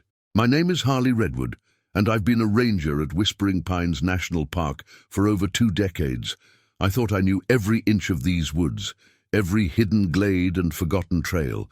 But on that fateful day in late October, I discovered just how wrong I was. It started with a series of missing camper reports. Nothing too unusual at first. People underestimate the wilderness all the time, wander off trail, and get themselves lost. But as the numbers grew and the days passed without any sign of the missing, a sense of unease began to spread through the ranger station. Harley, my supervisor, Ranger Cassidy, called me into her office one crisp morning. "I need you to check out a lead on these disappearances." A hiker reported seeing strange tracks leading to an unmapped cave system near Shadow Mist Ridge. "Take a look, will you?" I nodded, trying to ignore the knot of anxiety forming in my stomach. Shadow Mist Ridge had always given me the creeps, though I'd never admit it to my colleagues. There was something about the way the mist clung to the trees there, the unnatural silence that seemed to swallow all sound. I packed my gear and set out just as the sun was beginning to peek over the horizon. The autumn air was crisp, carrying the scent of pine and decaying leaves. As I hiked deeper into the forest, the usual sounds of wildlife faded away, replaced by an eerie stillness. It took me most of the day to reach the area the hiker had described. As the shadows lengthened, I finally spotted the cave entrance, half hidden behind a curtain of vines.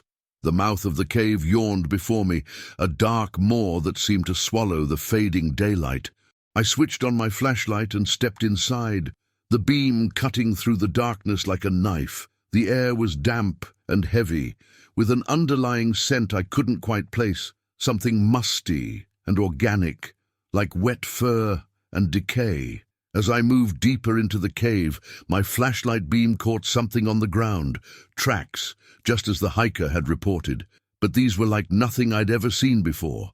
They were huge, easily twice the size of a bear print, with distinct claw marks gouging the soft earth. My heart rate quickened as I followed the tracks deeper into the cave system. The passage twisted and turned, leading me further underground. The air grew thicker, the strange scent stronger. That's when I heard it, a low, rumbling growl that seemed to come from the very walls of the cave. I froze, my hand instinctively going to the bear spray on my belt. But deep down, I knew that whatever made that sound was no ordinary bear. I should have turned back then. Every instinct was screaming at me to get out, but my duty as a ranger and my own cursed curiosity drove me forward. The passage opened up into a large cavern, and what I saw there will haunt me for the rest of my days. The floor of the cavern was littered with bones, some animal, some disturbingly human. Tattered remnants of camping gear were scattered about, silent testaments to the fate of the missing campers. But it was what loomed in the center of the cavern that turned my blood to ice. A massive creature, easily 9 feet tall, crouched over a fresh kill. Its body was covered in thick, matted fur, and its head was a nightmarish blend of wolf and bear features. As it turned to look at me, I saw intelligence in its glowing eyes, an intelligence that had no place in a mere animal. For a moment, we just stared at each other, both frozen in shock. Then, with a roar that shook loose rocks from the ceiling, the creature lunged. I turned and ran, my mind blank with terror. I crashed through the twisting passages, my flashlight beam bouncing wildly off the cave walls. I could hear the creature behind me, its heavy breathing and the scrape of its claws on stone, spurring me to run faster than I ever had before. I burst out of the cave into the twilight, gulping in the fresh air. But I didn't stop running. I could hear the creature emerging from the cave, its roar echoing through the forest. I ran until my lungs burned and my legs felt like lead. When I finally dared to look back, the forest behind me was silent and still. There was no sign of pursuit. I made it back to my truck in record time, my hands shaking so badly I could barely get the key in the ignition. As I sped down the mountain road, my mind raced. What was that thing? How long had it been there? And how many of the missing campers had fallen victim to it? I knew I had to report what I'd seen, but who would believe me? A giant werewolf monster living in a cave. They'd think I'd lost my mind. In the end, I filed a report about finding signs of bear activity in the cave, strongly recommending that the area be closed off to campers. I said nothing about the creature or the human remains I'd seen, but I couldn't let it go. In the weeks that followed, I spent every free moment researching, trying to find any explanation for what I'd encountered. I pored over cryptozoology websites, local legends, even ancient Native American myths about the area. I found stories of a creature called the Wendigo, a man-eating monster from Algonquin folklore. Other accounts spoke of something called a Dogman, a wolf-like bipedal creature spotted in various parts of North America, but none of these quite matched what I'd seen in that cave. I've been back to Shadow Mist Ridge many times since that day, always alone, always armed. I've never seen the creature again, but sometimes, when the wind is right, I swear I can hear its roar echoing through the trees. The missing camper reports have stopped, at least for now. Maybe the creature has moved on, or maybe it's just biding its time. Either way, I know it's still out there, somewhere in the vast wilderness of whispering pines. I've thought about quitting, about leaving this all behind and trying to forget what I saw, but I can't, because now I know what's out there, lurking in the shadows, and someone needs to be ready to protect the unsuspecting hikers and campers who come to enjoy these woods. So I stay, and I watch, and I listen. Every strange sound, every unexplained track, every whispered story from spooked campers, I investigate them all. Because now I know the truth. We are not alone in these woods. There are things out there, ancient things, that have managed to stay hidden from human eyes for centuries. My colleagues think I've become paranoid, overzealous in my patrols. If only they knew the truth. If only they'd seen what I saw in that cave. So if you ever find yourself hiking in Whispering Pines National Park, and you hear a strange sound echoing through the trees, or see movement in the shadows that doesn't quite make sense, remember my story. Remember that not all caves are empty, and not all monsters are myth. And whatever you do, stay on the marked trails, because in the deep, dark woods of Whispering Pines, straying from the path might lead you somewhere you can never return from. As for me, I'll keep watching, keep patrolling, because someone has to stand guard against the things that lurk in the shadows. Someone has to be ready when the creature in the cave decides to hunt again. And maybe, just maybe, one day I'll find the proof I need to convince the world that we're not alone in these woods. Until then, I'll keep my silence and my vigil.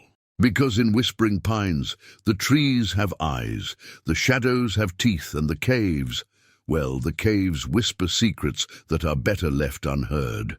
Story 20.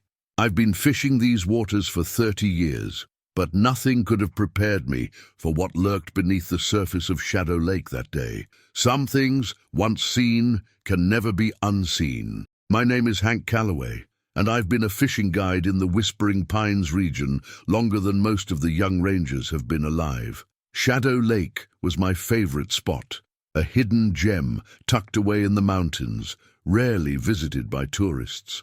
Its waters were always calm, mirroring the sky like a sheet of glass. And the fish, well, let's just say I'd never seen trout grow so big anywhere else. It was a crisp autumn morning when I took the Jensen brothers out for what was supposed to be a routine fishing trip. Tom and Mike were regulars, city folks who came up every fall to escape the hustle and bustle of urban life. We set out at dawn, the mist still clinging to the lake's surface as we pushed off from shore in my old rowboat. "I've got a good feeling about today, boys," I said as I settled into my usual spot at the stern. "And the fish are gonna be biting for sure." Tom grinned, already baiting his hook. "You say that every time, Hank." "And am I ever wrong?" I shot back with a wink. We rowed out to the center of the lake, the only sound the gentle splash of oars and the occasional call of a loon. As always, the lake was preternaturally still, our boat leaving barely a ripple in our wake. We'd been fishing for about an hour, each of us having landed a couple of decent-sized trout. When it happened, Mike had just cast his line when we heard it, a splash so loud it sounded like someone had dropped a boulder into the lake. "What the hell was that?" Tom exclaimed, nearly dropping his rod. I scanned the lake's surface, my brow furrowed. In all my years fishing Shadow Lake, I'd never heard anything like it. "Probably just a big fish jumping," I said, trying to sound more confident than I felt. But even as the words left my mouth, I saw something that made my blood run cold. About 50 yards from our boat, something broke the surface of the water. At first, I thought it might be a log or a piece of driftwood, but then I saw it move. It was huge, easily the size of our boat, with a long, serpentine neck that rose several feet out of the water. Its head was unlike anything I'd ever seen, a nightmarish blend of fish and reptile, with glowing eyes that seemed to fix right on us. For a moment, we all just stared, frozen in disbelief. Then, with a roar that shook the very air around us, the creature dove back beneath the surface, sending a massive wave towards our boat. "Row!" I shouted, snapping out of my shock. "Row for shore now!" Tom and Mike didn't need to be told twice. They grabbed the oars and began to paddle furiously, their faces pale with fear. I kept my eyes on the water, searching for any sign of the creature's return. We were maybe halfway to shore when I saw it, a dark shape moving beneath the surface, heading straight for our boat. "Faster!" I yelled, my heart pounding in my chest. The creature surfaced again, this time barely 20 yards away. It was even more terrifying up close. I could see rows of sharp teeth in its gaping maw, and its scales glinted like polished obsidian in the morning sun. It dove again, disappearing beneath the waves. For a heart-stopping moment, all was quiet. Then our boat lurched violently, nearly capsizing as something massive struck it from below. Water poured in through a jagged hole in the bottom of the boat. "We're not going to make it to shore," I said, my mind racing. "We need to swim for it." "Are you crazy?" Mike shouted. "That thing's out there." "We don't have a choice," I replied, already kicking off my boots. "The boat's going down. When I say go, jump and swim as fast as you can. Don't look back, no matter what you hear." The brothers nodded, their faces grim. We waited, tense and terrified, as the boat slowly sank lower in the water. Then, just as I was about to give the signal, I saw the creature's head break the surface, barely 10 feet from us. "Now!"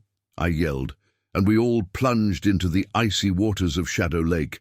I've never swum so hard in my life. The cold water shocked my system, but fear drove me forward. I could hear splashing behind me, whether it was Tom and Mike or the creature. I didn't dare look back to see. My lungs were burning, my muscles screaming in protest, but I kept going. Just when I thought I couldn't go any further, my feet touched the bottom. I staggered onto the shore, gasping for breath, and turned to see Tom and Mike right behind me. We collapsed on the rocky beach, our chests heaving. For a long moment, none of us spoke. We just stared out at the lake, now calm and innocent-looking, as if nothing had happened. What was that thing?" Tom finally managed to ask between gasps. I shook my head, still struggling to believe what I'd seen. "I don't know. In all my years on this lake, I've never..." My voice trailed off as I saw something that made my heart skip a beat. There, on the wet sand near the water's edge, was a massive footprint. It was like nothing I'd ever seen before, three-toed, with sharp claw marks at the end of each toe. And it was huge, easily twice the size of my own foot. "It came on land," Mike whispered, his voice shaking. "It can come on land." We reported the incident, of course. The rangers searched the lake and the surrounding area, but found nothing. No giant creature, no unusual footprints. They chalked our story up to an overturned boat and overactive imaginations fueled by fear. But I know what I saw. In the years since that day, I've spent countless hours researching, trying to find any explanation for what we encountered. I've read about lake monsters from around the world, the Loch Ness Monster, Champ, Ogopogo, but none of them quite match what we saw in Shadow Lake. I don't guide fishing trips anymore. I can't bring myself to go back out on those waters, knowing what lurks beneath the surface, but I can't stay away entirely. I find myself drawn back to the shores of Shadow Lake time and time again, watching and waiting. Sometimes, when the light is just right, I swear I can see something moving out there in the depths, a shadow darker than the surrounding water, a ripple where there should be none. I've tried to warn people, to tell them about the danger that lurks in Shadow Lake. Most folks just laugh it off, treat it like some kind of local legend or campfire story. But I see the doubt in their eyes, the way they glance nervously at the water when they think no one's looking. As for Tom and Mike, they never came back to Whispering Pines. Can't say I blame them. Some experiences change you forever, make you see the world in a different light. I often wonder about that creature. Where did it come from? How long has it been there? And most chillingly, are there more of them out there, hiding in other lakes and rivers, waiting to be discovered? So if you ever find yourself near Shadow Lake, remember my story. Remember that sometimes the biggest fish in the lake isn't a fish at all. And if you hear a splash that's just a little too loud, or see a shadow that's just a little too big, well, maybe it's best to stay on dry land. Because in the waters of Shadow Lake, there are some things that should remain undiscovered, some secrets that are better left in the depths, where the shadows are deep and the unknown lurks just beneath the surface. As for me, I'll keep watching the lake, keep searching for answers, because someone needs to know the truth, to be ready if that creature ever decides to leave its watery home. And in the meantime, I'll stick to fishing in shallower, safer waters, because in Whispering Pines, you never know what might be lurking just below the surface, waiting for its next unsuspecting prey. Story 21. I've spent my entire career studying the hidden lives of animals, but nothing could have prepared me for the night I captured something that shouldn't exist. Some mysteries, I learned, are better left unsolved. My name is Dr. Everett Clarkson, and I am a wildlife biologist specializing in large predator behavior. For the past 5 years, I've been conducting a long-term study on wolf populations in the Whispering Pines National Forest. It was supposed to be a straightforward research project. Set up cameras, collect data, and analyze movement patterns. Instead, it turned into a nightmare that still haunts me to this day.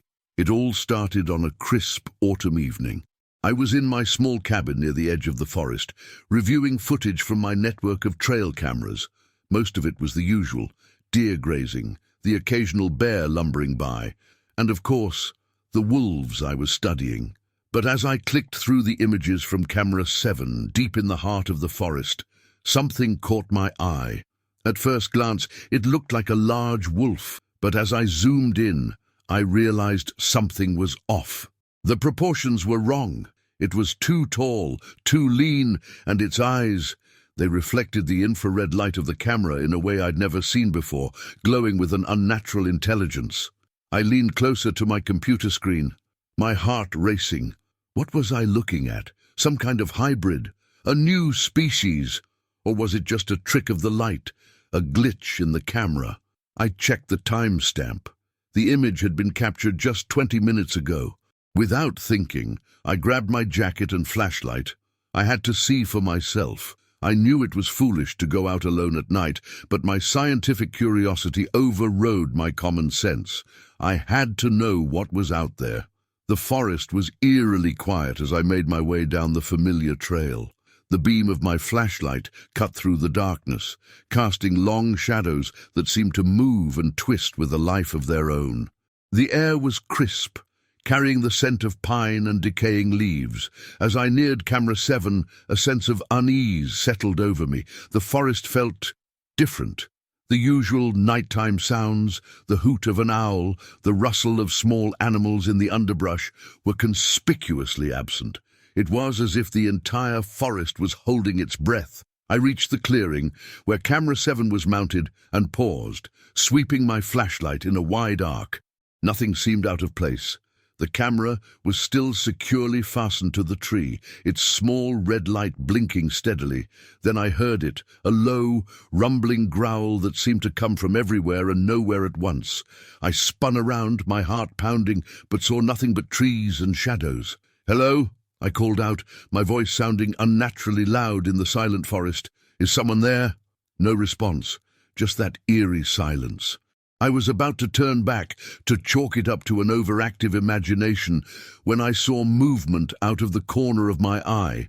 I swung my flashlight towards it, and for a split second, I caught a glimpse of something large and dark slipping between the trees. "Hey!" I shouted, more out of reflex than any real plan. I started after it, crashing through the underbrush. I don't know how long I ran. Time seemed to lose all meaning as I chased that elusive shadow through the dark forest. My lungs burned, my legs ached, but I couldn't stop. I had to know what I was chasing. Suddenly, I burst into a small clearing, and there it was. At first, my mind couldn't process what I was seeing. It was like my brain was trying to reconcile two conflicting images, a wolf and a man. But it was neither, and both, at the same time. It stood on two legs, easily 7 feet tall. Its body was covered in thick, dark fur, but its proportions were all wrong for a wolf. Its front limbs were too long, ending in hands, not paws, with wickedly curved claws. But it was the face that made my blood run cold. It was a twisted amalgamation of wolf and human features, with eyes that glowed with an unnatural intelligence. For a moment, we just stared at each other, both seemingly shocked by the encounter. Then, with a bone-chilling howl, the creature lunged. I turned and ran, blind panic overriding all rational thought. Branches whipped at my face as I crashed through the underbrush, my heart pounding so hard I thought it might burst from my chest. I could hear the creature behind me, its heavy footfalls shaking the ground. I don't know how I made it back to my cabin. It's all a blur of terror and adrenaline, but somehow I found myself slamming the door shut, fumbling with trembling hands to lock it. For a long moment, I just stood there, gasping for breath, straining my ears for any sound of pursuit. But there was nothing, just the sound of my own ragged breathing and the pounding of my heart. As the adrenaline began to fade, my scientific mind started to reassert itself. What had I just seen? It defied everything I thought I knew about biology, about evolution. It shouldn't be possible. I stumbled to my computer, pulling up the footage from Camera 7. There it was, the same creature I'd seen in the forest, staring directly into the camera. Its eyes seemed to bore into me, even through the screen. As I watched, transfixed, the creature reached out towards the camera. The image shook and then went dark. A chill ran down my spine as I realized what that meant. The creature had destroyed the camera. It knew it was being watched. It was intelligent. Just then, I heard a sound that made my blood run cold. A low, rumbling growl, coming from right outside my cabin. I froze, hardly daring to breathe. The growl came again, closer this time. Then, a scratching sound at the door. I looked around frantically for a weapon. Any weapon. My eyes fell on the small tranquilizer gun I used for my wolf research. It wasn't much, but it was all I had. The scratching at the door intensified. I could hear wood splintering. Whatever was out there, it was trying to get in. With shaking hands, I grabbed the tranquilizer gun and aimed it at the door. The scratching stopped. For a moment, all was quiet. Then, with a crash that shook the entire cabin, the door burst open. The creature filled the doorway, its massive form silhouetted against the night sky, those glowing eyes fixed on me, and I saw something in them that chilled me to my core. Recognition. It knew me. It had followed me here. I fired the tranquilizer gun, the dart striking the creature in the chest. It roared, a sound of rage and pain that shook the windows, but it didn't go down. Instead, it charged. I dove out of the way, the creature's claws missing me by inches. It crashed into my desk, sending my computer flying. I scrambled to my feet, looking for an escape route, but the creature was between me and the door. We faced each other across the wreckage of my cabin, predator and prey. I knew I should be terrified, but a strange calm had come over me. This was it. This was the discovery of a lifetime. If I survived to tell about it. The creature tensed, preparing to lunge again. But then something strange happened. It tilted its head, as if listening to something I couldn't hear, and then, to my utter amazement, it spoke. "Leave!" it growled, its voice a guttural rumble that was barely recognizable as speech. "Leave now, never return." Before I could react, it turned and bounded out of the cabin, disappearing into the darkness of the forest. I stood there for a long time, trying to process what had just happened. My mind was reeling. The creature was real. It could speak, and it had let me live. In the days that followed, I tried to make sense of what I'd seen. I pored over my research, searched through cryptozoology websites, even delved into local legends. I found stories of Bigfoot, of Dogman, of shapeshifters, but nothing quite matched what I'd encountered. I debated whether to go public with my discovery, but who would believe me? Without concrete evidence, I'd be laughed out of the scientific community, and the creature had destroyed the only clear footage I had. In the end, I packed up my research and left Whispering Pines. I couldn't stay knowing what was out there, but I couldn't forget either. I still dream about those glowing eyes, that impossible creature. I wake up in a cold sweat, the echo of its growl ringing in my ears. And I wonder what else is out there, hiding in the shadows of our world.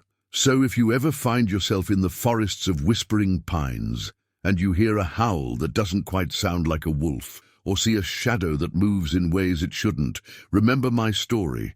Remember that there are things in this world that defy explanation, creatures that lurk just beyond the edge of our understanding.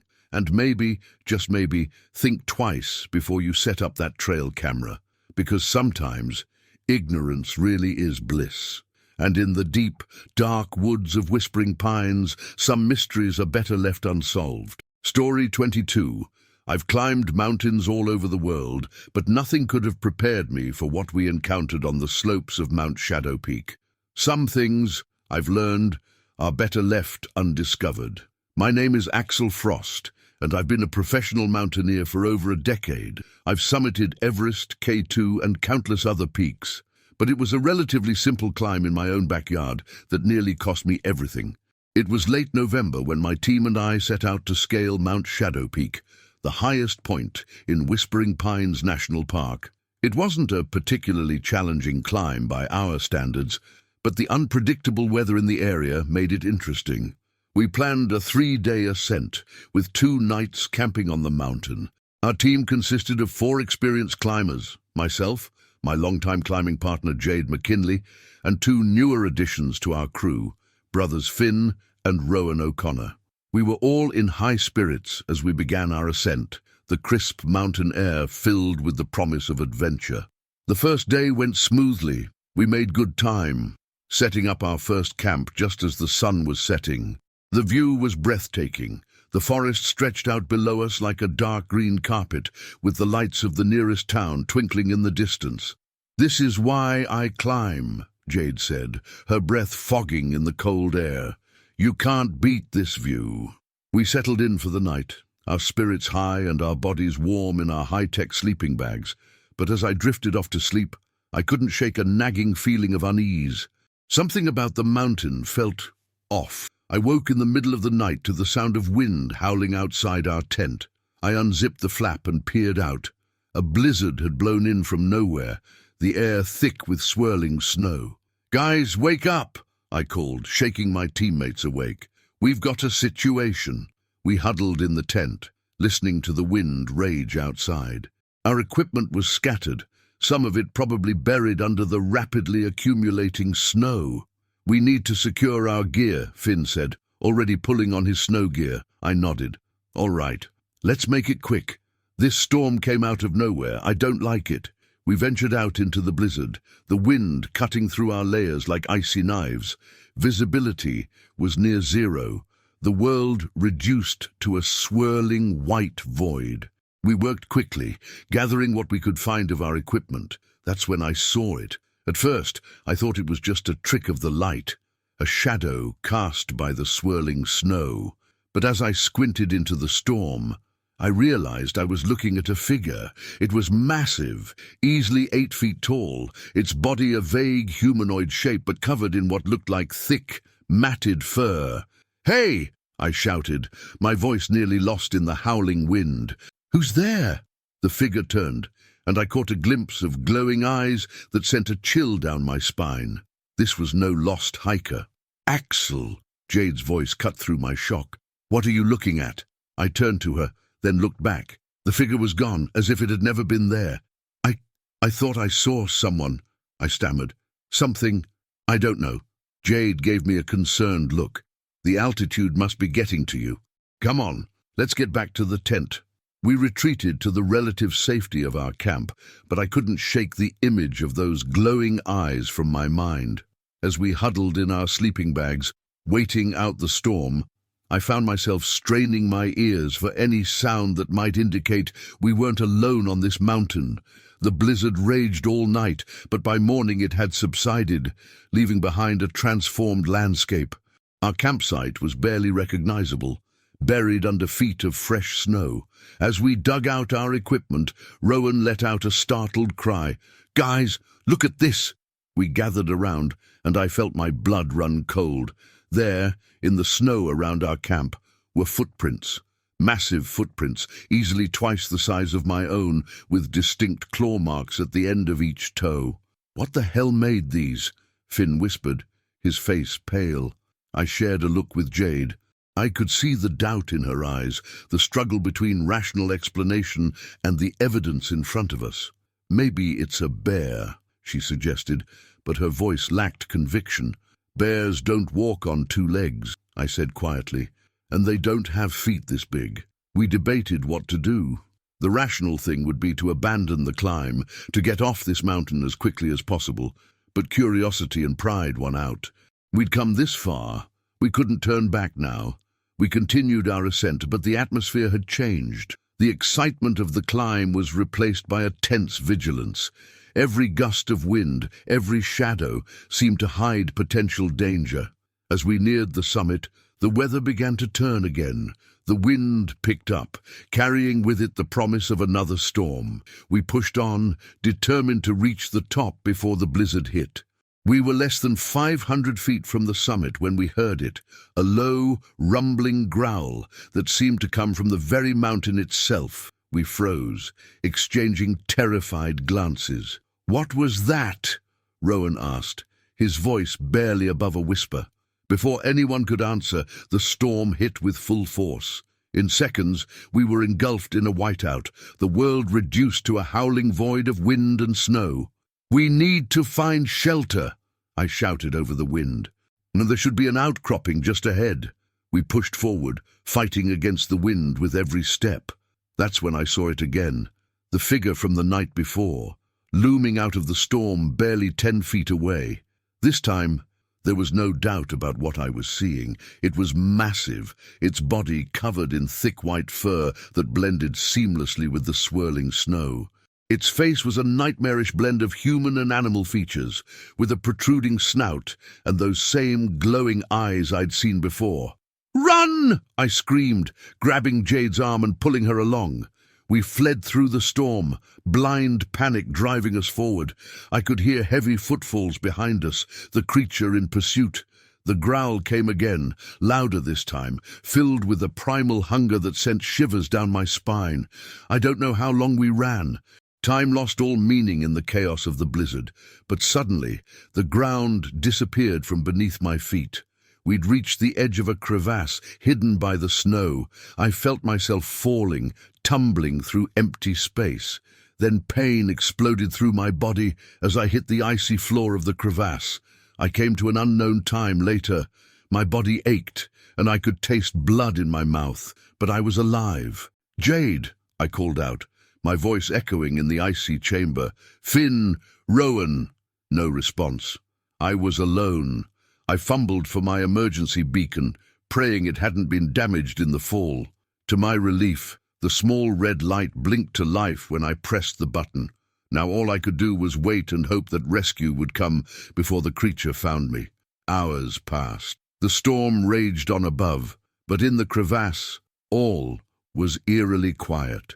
I drifted in and out of consciousness, my mind replaying the terrifying image of the creature emerging from the storm. Just when I thought I couldn't hold on any longer, I heard voices, human voices. The rescue team had found me. As they pulled me to safety, I asked about my team. Jade and Finn had been found, battered but alive. Rowan was still missing. In the days that followed, as I recovered in the hospital, I learned more. Rowan's body was never found. The official report cited an avalanche as the cause of our accident. There was no mention of the creature, of the massive footprints, of the inhuman growl that had echoed through the storm. I've tried to tell people what really happened on Mount Shadow Peak, but no one believes me. They attribute my story to trauma, to altitude sickness, to a dozen other rational explanations. But I know what I saw. I know what's out there, hiding in the snowy peaks of Whispering Pines National Park. I don't climb anymore. I can't. Every time I look at a mountain, I see those glowing eyes emerging from the storm. I hear that bone-chilling growl. So if you ever find yourself on the slopes of Mount Shadow Peak and you hear a sound that doesn't quite fit, or see a shadow that moves in ways it shouldn't, remember my story. Remember that some mountains have secrets, and some of those secrets have teeth, and maybe, just maybe, think twice before you continue your climb. Because in the high, cold peaks of Whispering Pines, there are some things that are better left undiscovered.